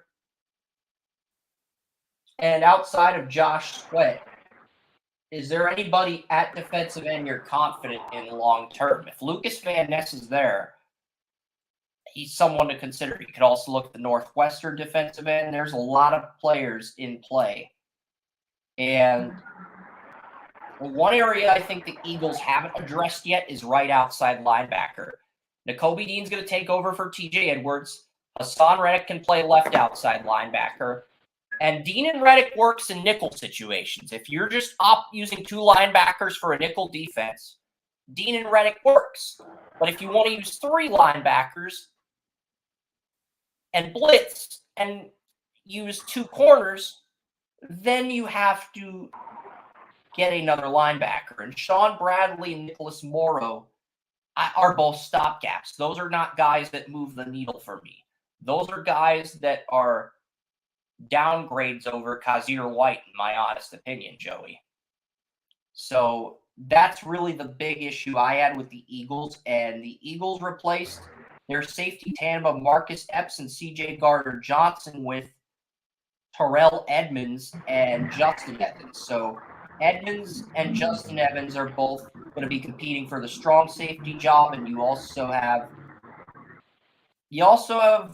Reed Blankenship, an undrafted free agent who started some when C.J. Gardner-Johnson was injured. So the Eagles have more depth at corner too. Slay and Bradbury are the top 2 corners. Avonte Maddox is the nickel, and you added Greedy Williams to be your number 4 corner. You still have Josiah Scott. You still have Zach McPherson.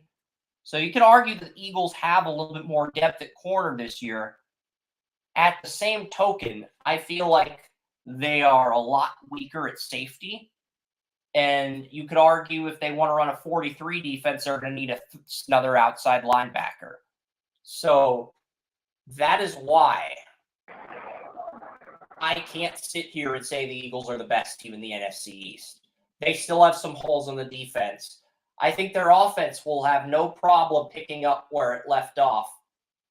But they have some holes on the defense. And if the NFL makes the rushing touchdowns that the Eagles got last year illegal, they're going to have to jump through some more hoops next season on offense. So right now, I would give a slight nod to Dallas in this division. But I do think there's too much talent on Philadelphia for them not to be a wild card at the very worst. I would argue right now Philadelphia is wild card 1 in the NFC. It's not to say that they can't get the 1 seed again. I just think they lost a lot, and even though they've done a good job replacing what they've lost, I feel like Dallas has addressed more holes than Philadelphia at this point, Joey. What are your thoughts on the Eagles before I get to the Commanders? Yeah, I was actually surprised that the Eagles were able to keep the guys that they kept, because I'm a strong believer in if there's smoke, there's fire. So when I'm hearing the Browns, Chicago, Indianapolis going after some of those guys on that defensive line, and that those guys on the defensive line are actually interested, and then they all end up going back to Philly, that's an amazing job by Philadelphia. So I will give them credit where credit's due for keeping their Hargrave, who ended up big guys happy. But they retained everyone else. So give Howie Roseman credit there. He deserves credit there. Absolutely, because I was expecting to lose 2 or 3 of them guys. So only lose one. Howie Roseman did an amazing job. So I will give Howie Roseman all the credit in the world for what he was able to do this offseason, because he was just, it seemed almost like everybody else was playing checkers with this, and he was playing chess. Okay, we lose one, keep another. Let's figure out a way to keep our big guys up front that really pushed us to keep as many of them as possible. He did an amazing job. So I will give him a lot of credit, because when you have that many teams coming after your key guys, and they're all interested in these teams, and you still keep them, amazing. Yep. And next up, the Washington Commanders. The Commanders, they did bring in quarterback competition for Sam Howell. They signed Jacoby Brissett, who is going to be the backup to Howell. Besides Brissett, the Commanders also added Andrew Wiley, the Chiefs' right tackle. So Wiley's going to – Sam Cosmi, Washington's right tackle, is going to move inside to right guard. So you're going to have Leno Norwell, Roulier back from a season-ending injury, Cosmi at right guard, and Wiley at right tackle. It's a nice offensive line for the Commanders. I don't think it's a line that moves the needle, but, you know, it's an improvement from what the Commanders had a season ago. And then you have Young, Payne, Allen, Sweat on the defensive line. Jamin Davis is going to be a linebacker. Cody Barton replaces Seattle linebacker Cody Barton replaces the guy that Washington lost to Pittsburgh, or I forget his name. He was a North Carolina linebacker. Steelers added him.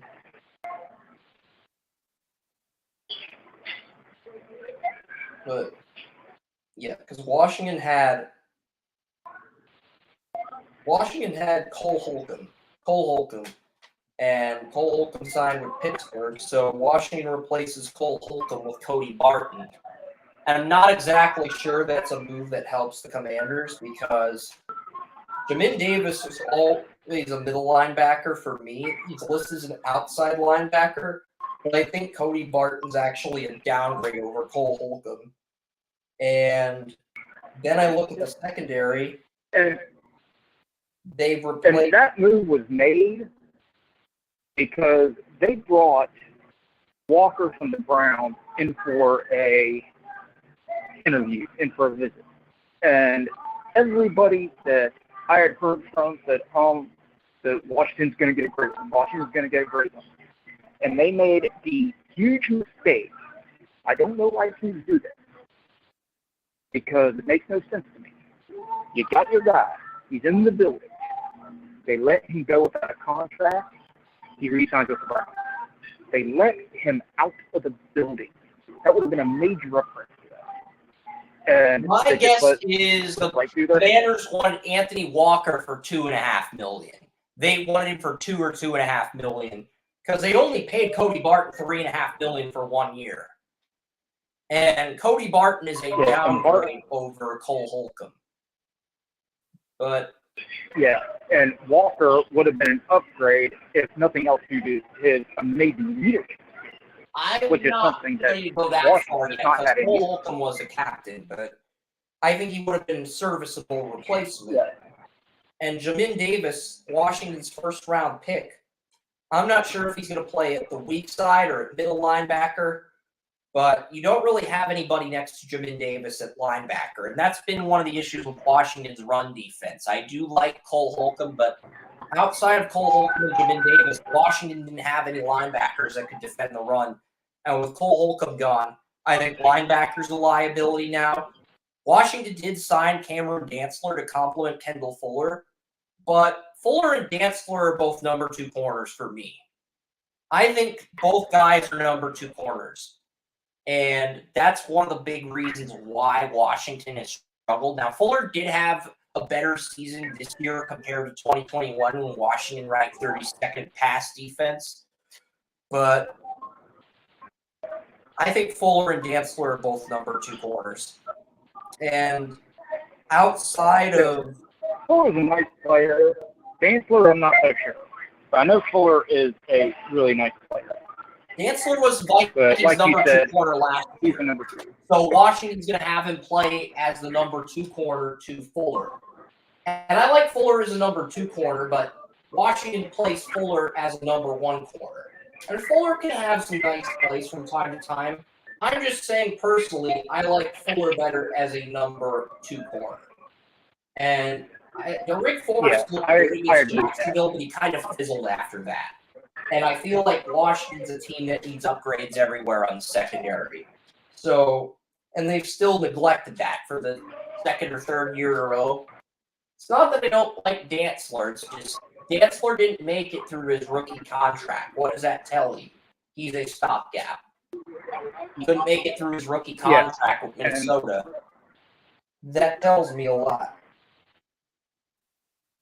Yeah, and it's like when you mentioned him signing there, it's like you did not see the look on my face as I gave this like, what the hell? Why? You know, it's like you say, it doesn't get through his rookie contract, and I see him more as a number 3 corner.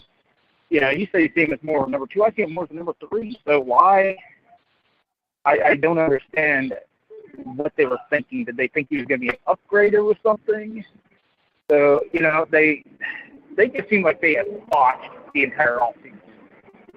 And that's saying something for Washington because they're usually really good at botching, but at least we can find a silver lining. I'm not seeing much in there for them this time. Yeah, and that's the thing. It's like if Sam Howell and Jacoby Brissett both do poorly, this is a team that's going to be in the driver's seat for Caleb Williams. I'm looking at them. I'm looking at the Titans as the 2 teams. And maybe the Raiders. If the Raiders pass on Levis, I'm looking at the Raiders, the Titans, and the Commanders as the front runners for Caleb Williams. But right now, if I had to make a 2024 mock, I would have Caleb Williams to the Titans, and I would have Drake May to the Commanders, where he would be competing with Sam Howell for the starting job. North Carolina QB Drake May, North Carolina QB Sam Howell. That would be what I would have at this point. But I'm not doing a 2024 mock draft. I'm just throwing out the scenario of Washington and Tennessee would be the 2 teams I would have in the top 2 at this point for a 2024 mock draft. And I guess if I had to pick a silver lining for Washington, it would be with Brissett, because Brissett is a great teammate, a great leader. Everybody loves him. And right now in the NFL, I don't think there is a better mentor type quarterback like that in the NFL right now. He's kind of like Sam the Josh Howell's going to be McCown the type starter, thing. Joey. So, Jacoby Brissett's only playing if Sam Howell gets injured or benched. I don't think he's going to get benched because it's Dallas in his first start. I'm not saying that Brissett's going to start. I'm just saying he's the mentor type that I think Josh Howell will be able to look at and say, he's the leader, he's got this, he's helping me with that, somebody that if he's not so sure about something, he can go through, maybe watch the tape with him. And I think that is a great role for Brissett. And I think it's great for Howell to have somebody like that. Yeah. You know, somebody that they can lean on and, you know, teach him as he goes. You know, and how much better would a couple of these younger quarterbacks have been if they had somebody back there that could teach them how to command the huddle and do all this, that, and the other, you know, without threatening to take their spot. So I think that's really good for Howell to have, you know, that ear, that mentor going in there. So there's your silver lining for Washington. Yep. Arizona's up next. Colt McCoy is going to be the starter if Kyler Murray's recovering from his ACL injury. David Blau also got added to the Cardinals, but McCoy and Blau are the backups to Kyler Murray. Corey Clement, Keontae Ingram, Tyson Williams are the backups to James Conner. DeAndre Hopkins is currently the number one receiver, but I don't think he'll be on the Cardinals by the start of the regular season. And right now you have Marquez Brown as your number two to Hopkins. You have Rondale Moore as your slot. You have Zach Pascal for depth, who was part of the Eagles Super Bowl team with Jonathan Gannon. You've got Greg Dortch, Javon Wims. Arizona added Auden Tate to their roster. Auden Tate is like the number 6 or 7 receiver, but he's on there. Arizona's got a lot more depth, but if they move Hopkins, they're not going to have a true number one guy. That's really my issue with the Cardinals, is if they move Hopkins, if they keep Hopkins and they keep this core, a lot can happen if these guys stay healthy, but Ertz and McBride are going to be the top 2 tight ends. Rodney Hudson retired, so Arizona's going to be a center. Humphreys and Beecham are going to be the tackles. Arizona has neglected right guard. They have Lacita Smith and Marcus Hayes. They're 6th and 7th round picks at left guard. And they've neglected the offensive line through free agency. They do have Hajalte Froholt, former Brown. He signed a 2-year contract with Arizona. And they did bring back Will Hernandez, who was a free agent. So after Hudson retired, they were able to bring back Will Hernandez at right guard. And they added Froholt for depth to compete with the rookies, to compete with the 2022 6th and 7th round picks for the starting left guard job. And Froholt, I will say this. Froholt, he started last year for injuries, and he was fast. He was just fast. So if Arizona wants any more fodder from Cleveland, we got Anthony Schwartz for a ham sandwich. So, you can give Andrew Berry a ham sandwich, you can have Schwartz, you get your 8th receiver in there. You can compete with Auden Tate for a roster spot, and then you can cut both of them. Yeah, and the Cardinals are switching to a 43 defense, Joey. So that means that their right outside linebacker is going to be Kazir White, their middle linebacker is going to be Isaiah Simmons, and their left outside linebacker is going to be Zaven Collins. So Jonathan Gannon is switching to a 43 defense. Flakai Fotu and Rashard Lawrence are going to be the starters at defensive tackle. And you're going to have Will Anderson, lining up against left tackles, and you're going to have Cameron Thomas lining up against right tackles. And you're going to have Majai Sanders as a third edge rusher for depth. So overall, the Cardinals' front seven looks good, but the secondary, on the other hand, does not look good. You have Budda Baker and Jalen Thompson locked up, but you don't have a corner. Right now, your number one corner is Marco Wilson. Yeah. Marco Wilson's a number 3 corner on any other NFL team. And you have Antonio Hamilton and Christian Matthew complementing him. Christian Matthew, I'm going to click on the profile here. Christian Matthew was the Cardinals' 7th round pick out of Valdosta State. We didn't even have this guy in our top 500. And he's the Cardinals' number 3 corner at the moment.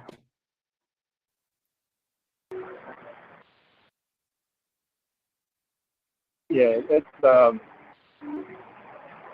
If I went yeah, on I'm a not sure Cardinals what the radio Cardinals are station doing, and really. describe the dirty, disgusting, grotesque things Deebo Samuel, DK Metcalf, and Cooper Kupp are going to do to this Arizona secondary, the Arizona Cardinals would call up the FCC and make sure my comments got censored, because it's not going to be pretty what happens if they leave this cornerback room as it is. I agree. You know, it's a bad situation. It's a bad room. I'm not sure what the Cardinals were really planning at this point. Because they've made some really questionable moves, and honestly starting to think Kyler Murray might have torn his ACL on purpose because he'd rather play Call of Duty than to play with this group. Because I'm not so sure what the heck they're doing right now. But they're going to get torched. Their offensive line's not exactly. Yeah, and when Marco great. Wilson gives up his 10th touchdown in week 5, Kyler Murray will be like, "Don't worry, Marco. You can play Call of Duty." And he'll smile because he's still recovering from the torn ACL, which has to hurt like a motherfucker. Yeah, that's what. But that's really my impression of Kyler Murray at this point. It's like, "Don't worry, Marco Wilson. You can play Call of Duty. That'll cheer you up." And I'm like, geez. Yeah, Auden take its cut, and he just invites him over. It's like, let's play some Call of Duty. We'll console you that way. Yeah. I'm not sure what exactly the Cardinals are really trying to do. They're signing offensive linemen that were not good at all, even remotely good, thinking they can get depth from them. Their corners are back Beachum, which baffles me because Josh Jones did a good job for DJ Humphries when Humphries suffered a season-ending injury. Josh Jones came in at left tackle, and he actually did a good job. He played well enough, in my opinion, to earn the right tackle job next to DJ Humphries. Yet Arizona brings back Kelvin Beachum, and they sign Froholt. And they're going to leave Josh Jones in that backup left tackle role, which I don't understand because he's good enough to start. Just, he did well last year. So I'm trying to figure out what the hell the Cardinals are doing.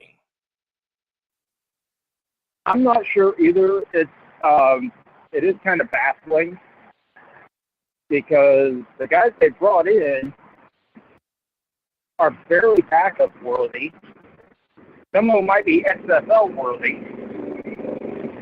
And they left other things that they should have upgraded blank. So I'm not sure how that's. Well, Lasina Smith and Marquise Hayes, sure the Oklahoma and Virginia Tech guards from the 2022 NFL draft, are currently the starting and backup left guards. And that could change if Froholt beats both of them out for the starting job, which I'm not ruling out because the Cardinals took Lasina Smith in round 6 and they took Marquise Hayes in round 7. So if you're 6th and 7th round, so you're saying those two guards are that bad? Your starting guards, and they're competing with Froholt for the left guard job, that's a pretty dire situation. And Rodney Hudson retired too, and you haven't replaced him yet. Feliciano, I think he's still available. Nick Gates is still available. The fact that you haven't replaced Rodney Hudson yet is really what I'm trying to figure out. What the hell are you guys doing? Like, yeah, I don't even think they know what they're doing at this point. all right, let's move on to the Rams. The Rams haven't really replaced David Edwards at left guard. David Edwards is the left guard in the Cardinals. The Rams don't have a left guard. The Rams, they brought in Laurel Murchison on a 1-year deal. But the Rams have been very passive in terms of making free agency moves, and that's probably due to the fact the Rams have such little cap space. That's probably why the Rams haven't been big buyers this year. But if they're healthy, maybe they can get 6 or 7 wins. I don't see them making the playoffs. I think the Rams know they are heading towards a rebuild. Anything you want to say about Rams? Because they hardly done anything. They've been acquiring Cardinals. It's kind of disturbing, actually. Well, from what I heard, they're shopping Matthew Stafford, which they're getting no takers because they don't know if Stafford's healthy. They don't even know if he's going to be able to throw the ball. So they're getting no takers, even though they're shopping him. They are in full rebuild mode. They sold their soul for a Super Bowl ring. And, well, the devil's coming back to claim his pride. So that's basically where the Rams are. I think here in a couple years, the Browns are going to be in the same situation right now. Tampa's in the same situation as the Rams. And whether you win a Super Bowl or not, once you sell your soul, sooner or later, the devil is going to come back and say, time to pay up. And, well, the Rams are, paying up because they're going to have to rebuild through the draft for a couple of years. They're not going to be able to make too many moves, and they don't have first-round picks. So it's going to be a tough couple of years for Rams fans. Yeah, I can see it. I could see what you're saying, Joey. The Rams, they did sell their soul for a Super Bowl. And I could see Satan in Les Snead's office, and Satan's like, it's time to pay up, Les. It's time to pay up. Where's Stafford? I think I'm going to take my staff and inspect Stafford's arm with my staff. And Les Snead's like, no, Satan, there's no need to do that. Stafford's already brittle enough as it is. Don't get him involved in this. We're trying to actually move him, but nobody's interested. You want to play some golf? That's how I see the conversation with Les Snead and Satan going. And then Les Snead invites Satan to play golf with him on the Rams golf course, which the Rams, they have a golf course in their draft room. So I just... Yeah, and so it's not an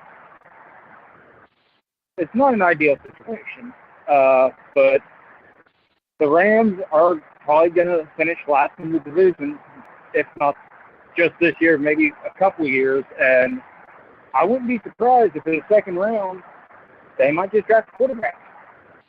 They might go after somebody like Hooker.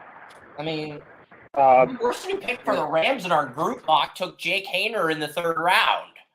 They went Drew Sanders in round 2, and then they took Jake Haener in the 3rd round, the first group mock we did. They've got Jake Haener graded higher than Bryce Young, so. Well, yeah, Haener did have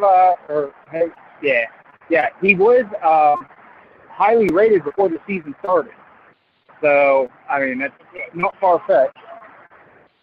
All right, I'm going to get to the Niners now. The Niners, Trey Lance and Brock Purdy are the top 2 guys.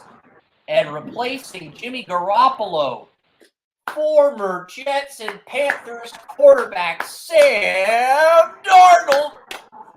Yeah, that was almost as big of a disaster as our Rams and Cardinals skins. Especially the way I built that up. Yeah. Running backs are back. McCaffrey, Tyree Davis-Price, Elijah Mitchell, Jordan Mason, Jusdick, Debo, and Ayuk are back. Ray McLeod, still Jawan Jennings, and Danny Gray are all going to be competing for slot receiver time. Kittle's the starting tight end. The 49ers didn't just re-sign Jake Brendel. They brought in John Feliciano for depth as a backup. They've got Aaron Banks at left guard, Burford at right guard, and Colton McKivitz, the backup right tackle, is set to take over for Mike McGlinchey. But you'll have McKivitz and Jalen Moore, who's backed up Trent Williams, competing for that right tackle job.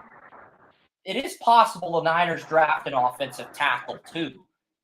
Because right now, Colton McKivitz, Jalen Moore, and Nick Sakelj out of Fordham are the top 3 offensive tackles not named Trenton Williams. And that really seems to be the only question mark on this entire 49er offense.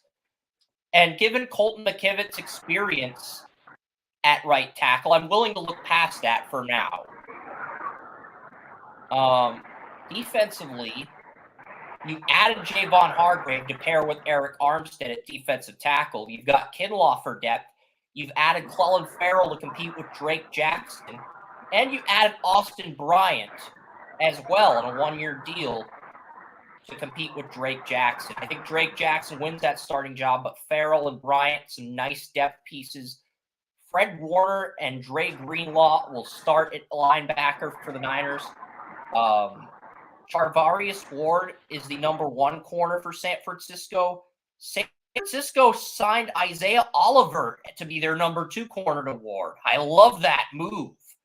I mean, and they've got Ambry Top. They've got Lenoir moving to nickel. And you've got Hufanga and Gibson returning at safety. So, yeah, you lose Jimmy Ward, but you can move Lenoir, last year's number 2 corner, to nickel, and you have Oliver paired with Ward. And you got Steve Wilkes is the new defensive coordinator. I feel like the 49ers, outside of maybe right tackle, they've reloaded everywhere else in free agency already. So,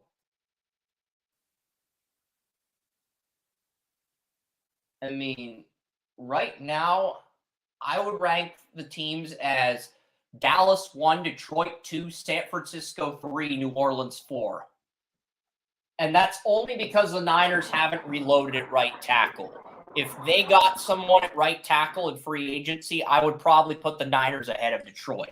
But the Niners having that question mark at right tackle, the injuries to Lance and Purdy. And here's the thing. If Lance and Purdy are both injured week 1, Sam Darnold will start. So I just want to put that scenario in the back of your heads, everyone. Maybe he'll thrive under Kyle Shanahan like Baker did with the Rams. But I just want to put that scenario in play here, because if Lance and Purdy are both injured at any point during the season, Sam Darnold would play. So, yeah. Yeah, and the only problem I have with Shanahan and Darnold and that pairing is Shanahan quit on that championship game. He really did. And I know I was more ticked off at it, ticked off about it at the time than now. Well, when Darnold gets benched, he's going to go up to Shanahan and be like, at least I didn't quit on my team in the NFC Championship game. And then Shanahan he just saw the ghost run at him. He just saw the ghost of San Francisco's championship pass running at him. I love how you just inserted that joke in. All right. Yeah, last team we're going to break down before we get to our MLB predictions. Because I did promise our audience I would get to the MLB predictions, the playoff predictions. I mentioned the playoff teams last week, but I did not break down the scenarios, the wild card games up until the World Series.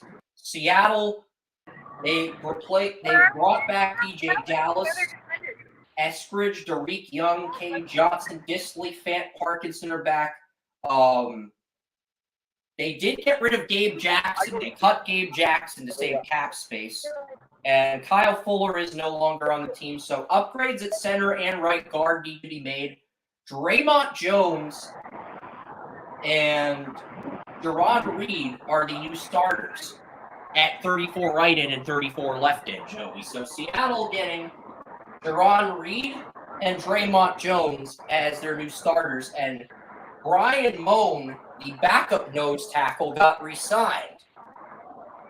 So if Seattle took Jalen Carter at 5, he would probably play nose tackle, and he would be splitting reps with he'd probably start over Brian Moan, but I would imagine he'd be splitting reps with him that first year.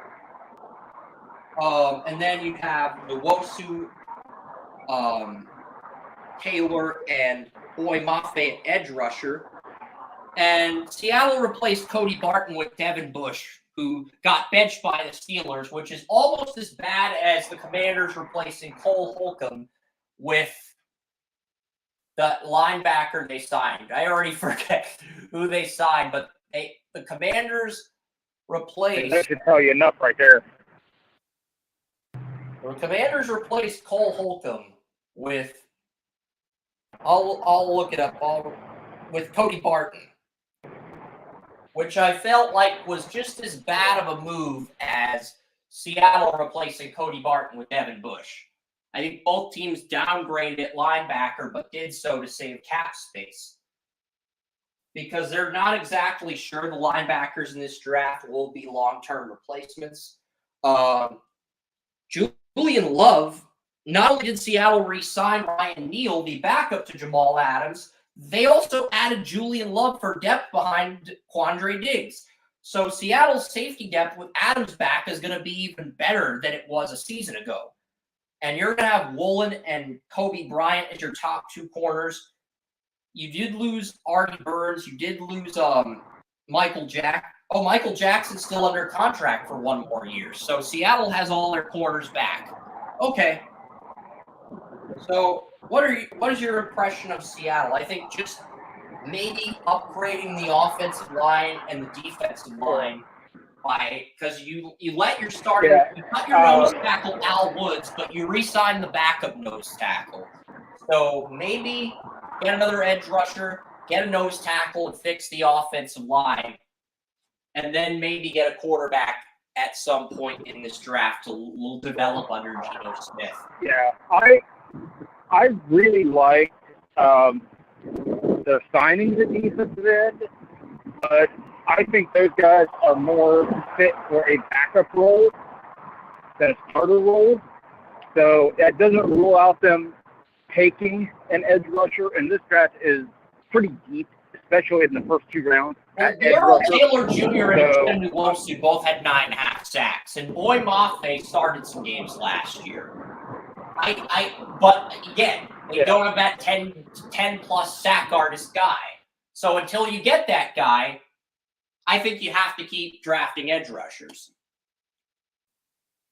Yeah, and that's the big thing. They don't have the guy, that big edge rusher that's going to get you 12, right now are either Jalen Carter at 5 and Nolan Smith at 20, or Tyree Wilson at 5 and Gervon Dexter at 20. And Seattle's going to have to figure that out, which of those tandems they'd rather have. I'd rather have the Georgia guys, but maybe Seattle would rather have Wilson and because I don't think Brian Bresse might even be there at 20. He might be there at 20, but the Jets haven't added a second defensive tackle to pair with Quinn Williams.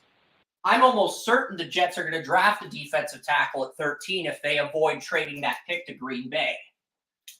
But if Green Bay gets I could see the Packers taking Peter Skoronski because I think Paris Johnson will end up on the Titans.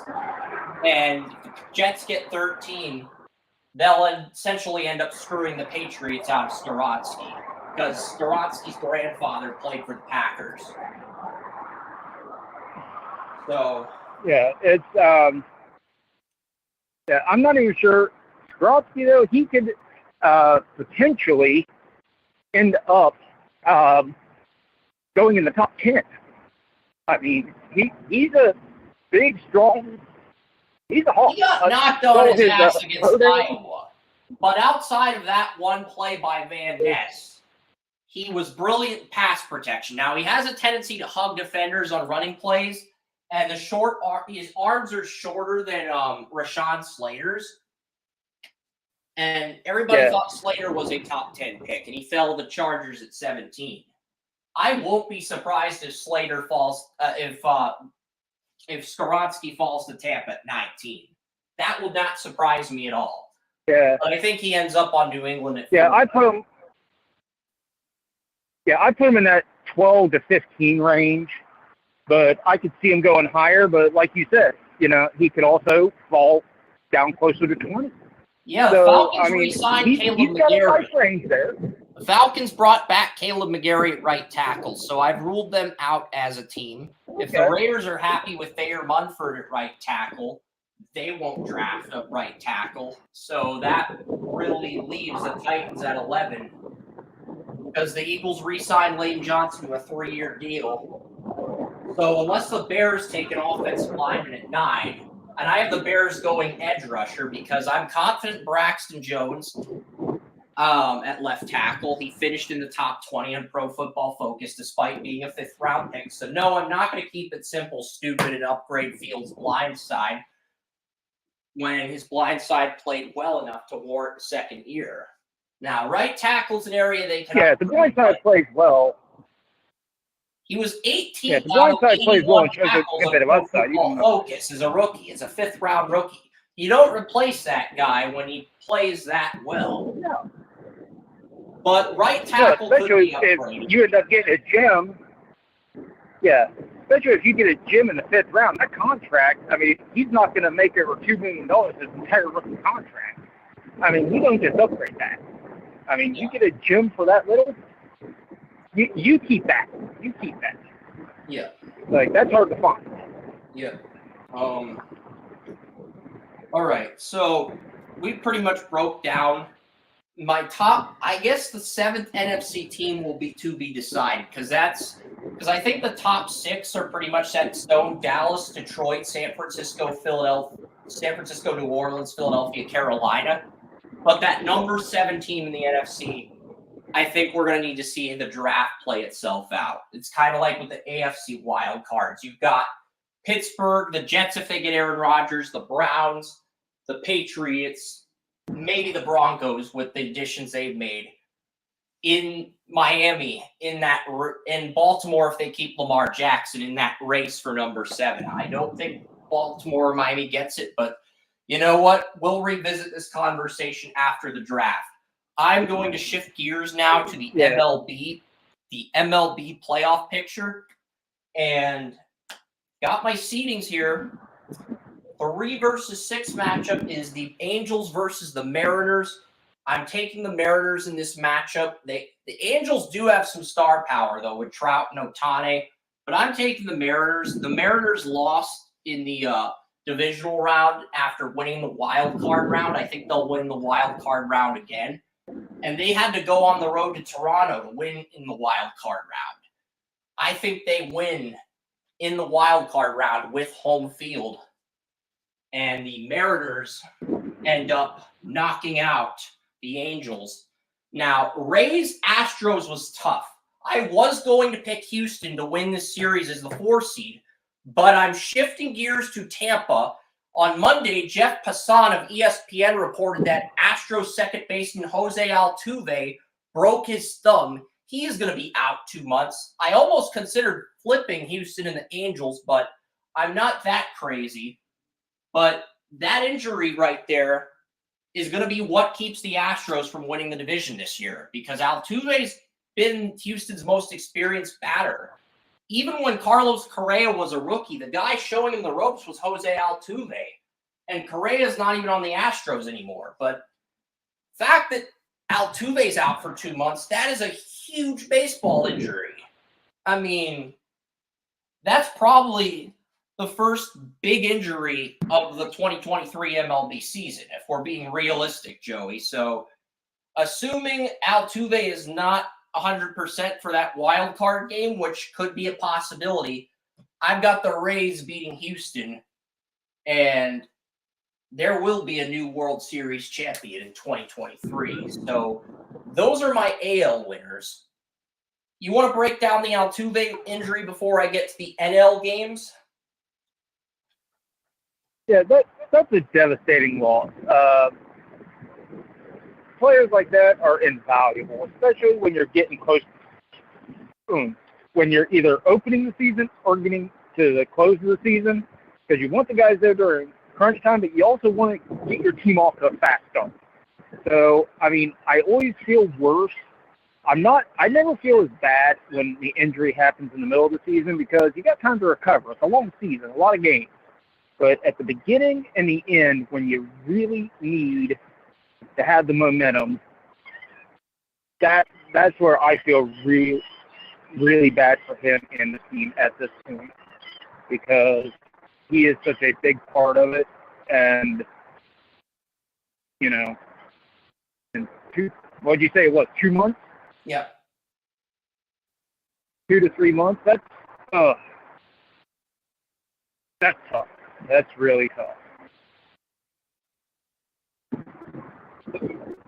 So the Rays are going to end up playing the Guardians in the ALDS, and then we're going to have the Mariners, the 3 seed, play the Yankees, and the 5 seed Rays would play the 1 seed Guardians. But I'm going to get to the National League wild card games now.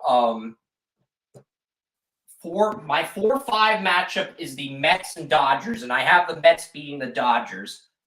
Now, the reason I'm putting the 3-6 matchup last is because the 3-6 matchup is the Miami Marlins versus the Atlanta Braves. This is a coin flip game for me, Joey, because I think the Mets beat the Dodgers because I think the Mets rotation's a little bit deeper, and I know the Mets are pissed off about losing the Padres as the 4 seed in last year's playoffs. So I think the Mets take care of business and end the Dodgers this time around. But the Marlins-Braves game is the toughest game for me to pick because batting advantage, Braves. Pitching advantage, if Johnny Cueto and Max Myers show up, I'd give the rotation advantage to the Marlins because the Braves only have 4 good starters. And that's if everybody on the Braves starting rotation avoids injuries. The last 2 years, the Braves have had at least 1 pitcher in their starting rotation injured, even when they won the World Series. So what that tells me is this could honestly go either way. And Joey gave the Marlins the bullpen edge. And he's right. We talked about how consistent the Marlins bullpen is. And the Marlins hired a new manager. Skip Shoemaker, former Cardinals outfielder and second baseman. He started out as the first base coach to Eric Hosmer on the Padres in 2018. He wanted a promotion to bench coach. The Padres wouldn't give it to him. The Cardinals did, and they won the division with him. And Skip Shoemaker, as a result, got promoted to manager of the Miami Marlins. So, I'm just saying, if I pick the Marlins to knock out, because I've got the Mets Braves in the NLDS, if I pick the Marlins to upset the Braves, that means Skip Shoemaker gets to play one of his former teams, the Cardinals, and if he beats that team, he gets to play his other former team for the NL pennant. So I'm really torn here because even though the Guardians are my favorite AL team, my favorite NL team's always been the Braves. Herman and Wes are both huge Braves fans. And this feels like a coin flip game for me because of I think a lot of people are downplaying the championship pedigree that Skip Shoemaker has as a former player. And the fact that he's the new Marlins, I got a question for you. That changes things a little bit. Because I was initially going to give the manager advantage to the Braves. But Marlins hired Skip Shoemaker. I like this hire.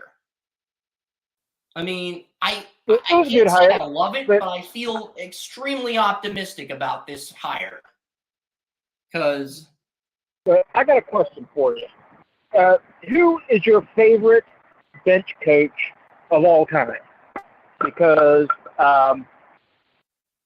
mine is the old longtime Cubs bench coach. Can't remember his name off the top of my head, but he was a former head coach, and then after he was done with the Cubs, I think he followed Dusty Baker around for many years until I think he retired and then died a couple years later. Older guy, a little chubby. Whenever the Cubs coaches wanted to go after an official for something, because really the only thing he'd do is sit over there and eat sunflower seeds. But when they wanted to hit somebody out there to argue with an official, they'd send him out there, and he would just rip the crap out of the officials. And he had some of the most memorable moments ever. But everybody loved it. So I think he only got ejected doing that 1 or 2 times because the officials just loved it. Even when he was tearing them a new ass. Yeah. So who's your favorite bench coach of all time? I don't know. I mean, I want to say I don't really know. I mean, Clint Hurdle was a great bench coach before he got promoted to manager back in the day. I really was Don Zimmer the bench coach on the Yankees? Because I remember him when they had Joe Torre. Yeah, I think Zimmer was the bench coach for the Yankees. Okay, then I'll go with him because I did enjoy, even though I was rooting for the Red Sox in the 04 ALCS, I did enjoy the Don Zimmer cameos during that series. So I'll go with Don Zimmer. Yeah, it's like I love Don Zimmer too. He was an amazing, not only amazing bench coach, but he was a personality. He was a car. So I mean, another one that you gotta love. And I think Zimmer was a manager at some point in his career before becoming a bench coach too. Yeah, I can't decide between the Marlins or the Braves here because part of me believes the Braves are too talented to lose 2 consecutive playoff series to division rivals.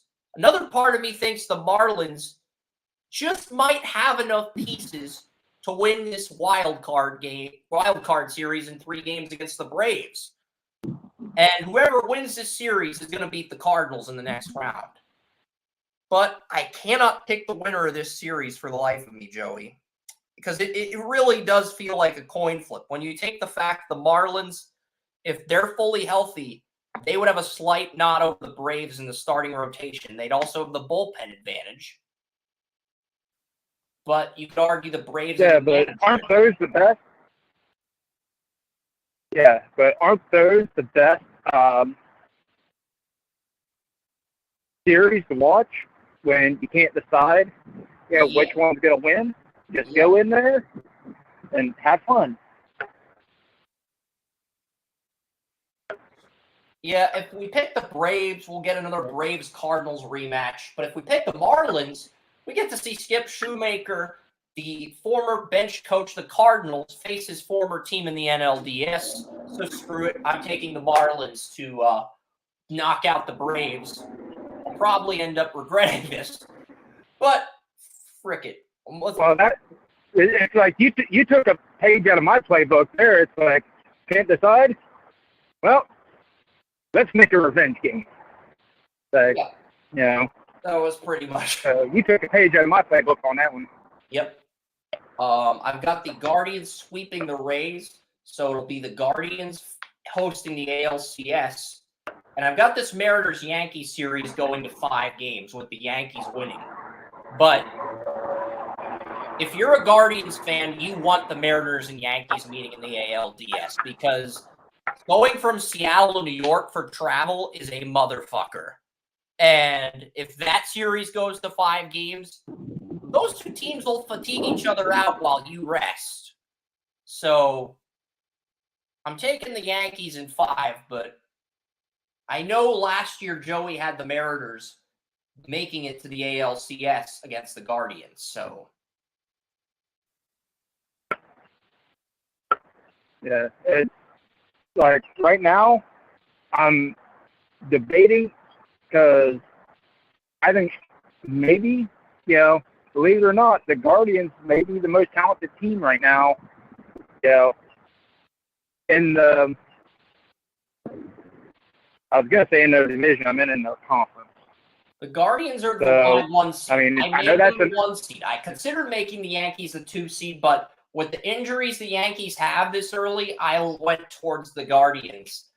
But I have the 2 seed Yankees beating the 3 seed Mariners in 5 games.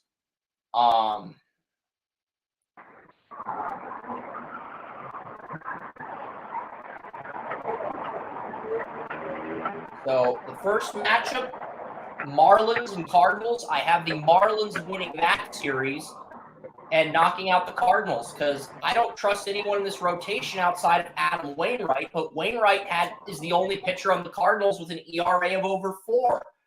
So I've got the former Cardinals bench coach beating the Cardinals to get to the NLCS.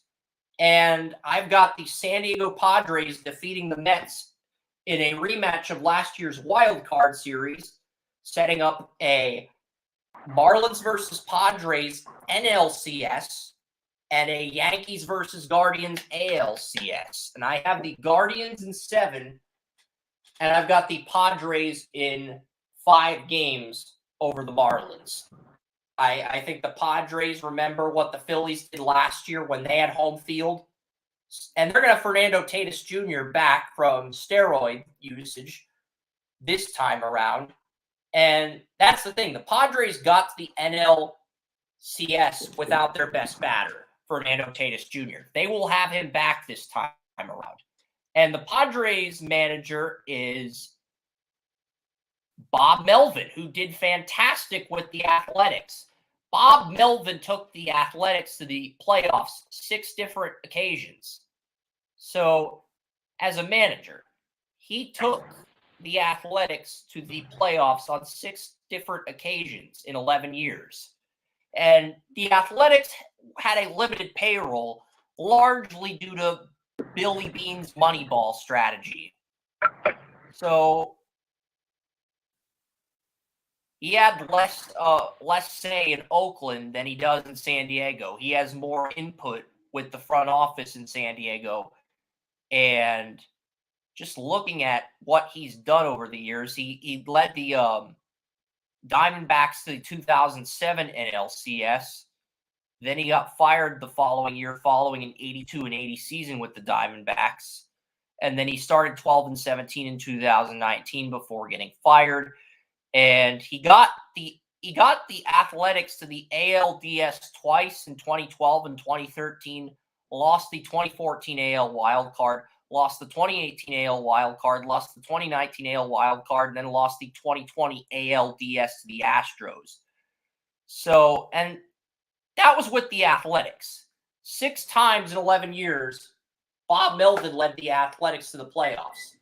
And the Athletics were a good team, but they put too much of an emphasis on sabermetrics than paying whatever it takes to accumulate premium talent. And that's the reason why Bob Melvin wanted to leave the Athletics. And I think he's done a great job with the Padres. And I think Bob Melvin beats the Marlins and Juan Soto, Fernando Tatis Jr. You got all these pitchers. Got a great bullpen. The Padres have a great bullpen too. So I have got the Padres facing the Guardians for the World Series. And I like the Cleveland Guardians in 7 games over the San Diego Padres. Yep. It might be 5 games. I don't know. I'm going 7, though, because I think the Padres have the batters to really push Cleveland. And I think the Padres, maybe this will go 6 games, but I think the Guardians win the World Series over the Padres. And we see the Cleveland Guardians beat the San Diego Padres to win the World Series. That is my prediction. And I think it's going to be a very entertaining series. That could go anywhere between 5 and 7 games, but I think the Guardians, they beat the Padres to win that series.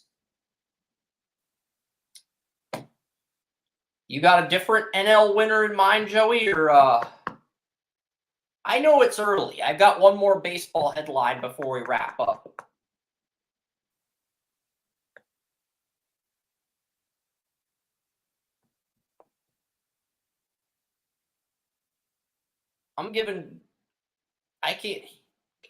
You got anything you want to add to that before I get to the Dylan Cruz headline? Because I did see Dylan Cruz yesterday against Arkansas, and he looked good.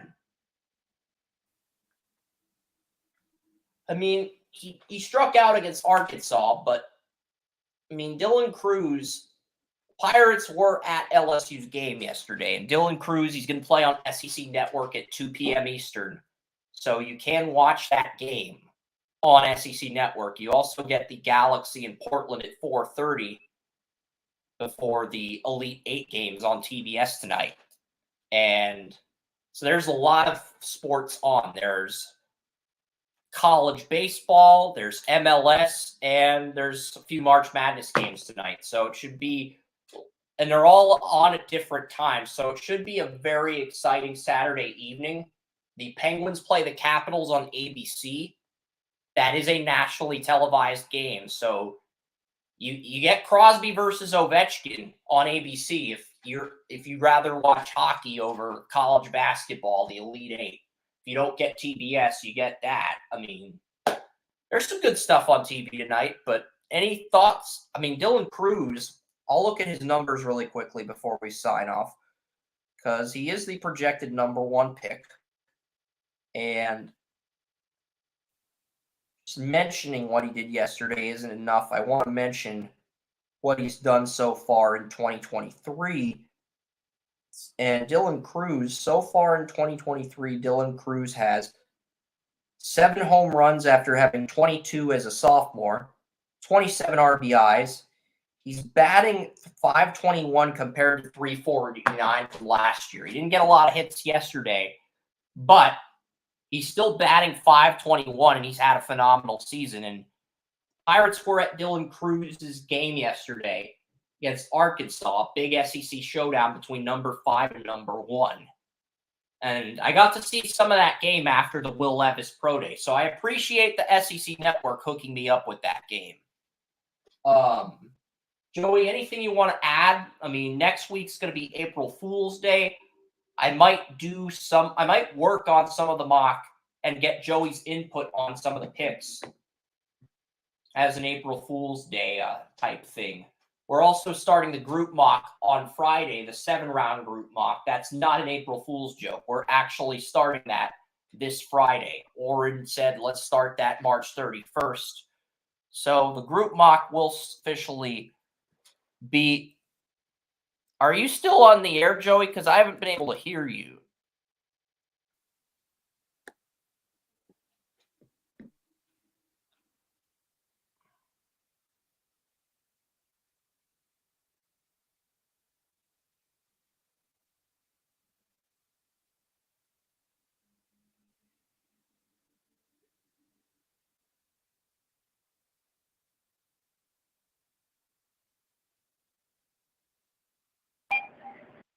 Yeah, can you hear me now? Yeah, I can hear you now. But I had Guardians over Padres in 5 to 7 games. What do you think about that prediction, Joey? I've got the Guardians beating the Padres. It's a good prediction. It's something I agree with, at least as far as the Guardians go. I'm not sure if the Padres get there. I think the Padres, they're going to have a little bit of a tougher road. I said something about this. I guess my phone was muted for reasons. I thought you heard me loud and clear until you said something, so I'm glad you did say something. Yeah. And so I really do like the Indians in that scenario, in that series that you brought up. Yeah, and I had the Marlins getting the NLCS to 6 seed, beating the Braves and the Cardinals to get to the NLCS. And the 3-6 winner plays the 2 seed, 4-5 winner plays the 1 seed. So the Mets-Dodgers winner would play the Padres. And I have the Padres beating the Mets and the Marlins to get to the World Series. So, but again, Joey probably would pick the Mets or the Braves at this point, maybe the Marlins. The NL East has been historically dominant, and I could see all 4 NL East teams occupying the 3 through 6 seeds, with the Cardinals and the Padres getting the top 2 seeds. I could theoretically see that, but the Phillies just missed out on that wild card spot, and there's some good stuff on tonight, Joey. I mean, there's the Dylan Cruz is batting .521. He looks like the number 1 pick. The Pirates were at LSU yesterday. So, I mean, Dylan Cruz, he'll be playing Arkansas at 2 on SEC Network. You get the LA Galaxy versus Portland Timbers at 4:30. And then you get the 2 March Madness games at 6 on TBS. And if you don't get TBS, Ovechkin versus Crosby airs on ABC tonight at 8 p.m. Eastern for NHL hockey. So there is a lot on today in sports. And all that starts at 2 p.m., Joey. So I'm glad we were able to cover all 8 topics before 2 p.m. because I was worried we weren't going to be able to cover everything before 2. But of those events tonight, what's the most exciting thing you're looking forward to? Yeah, I watched some of the NCAA basketball last night, and I remember being rather irritated with it. But now, I think, any of the games from the Elite Eight, that's what I'm looking forward to. Yeah, I agree. I mean, no number 1 seeds in the Elite Eight for the first time in history. I think that's a really cool thing to look at. And next week, the group mock, Warren decided the group mock, 7-round group mock is going to start March 31st. So next week on April Fool's Day, we'll preview the Final 4. And then we might just work on my mock draft on my iPad. I might just whip out my iPad, type some picks in on my 7-round mock draft, and let Joey run the rest of the show because I really don't have anything else besides the Final 4 for next Saturday. I'm sure there will be some more NFL news in the meantime, but there's nothing at this moment that is definitive, written in stone. So stay tuned, and we'll be back next week with another edition of Draft Utopia. Also, if you enjoy this podcast, go to our YouTube channel, go to Draft Utopia. There is a playlist. I just added a playlist for the Draft Utopia podcast, and Talk Shoe uploaded last Saturday's podcast to YouTube. I'm sure they're going to upload this one. And yeah, you can actually listen to our show on YouTube now, in addition to Talk Shoe, which is pretty cool. So yeah, that'll do it for this week's edition of Draft Utopia, and I'm sure the YouTube stream will be up shortly. So long from the Utopia of Sports. We'll be back next Saturday on April 4th. Rock on.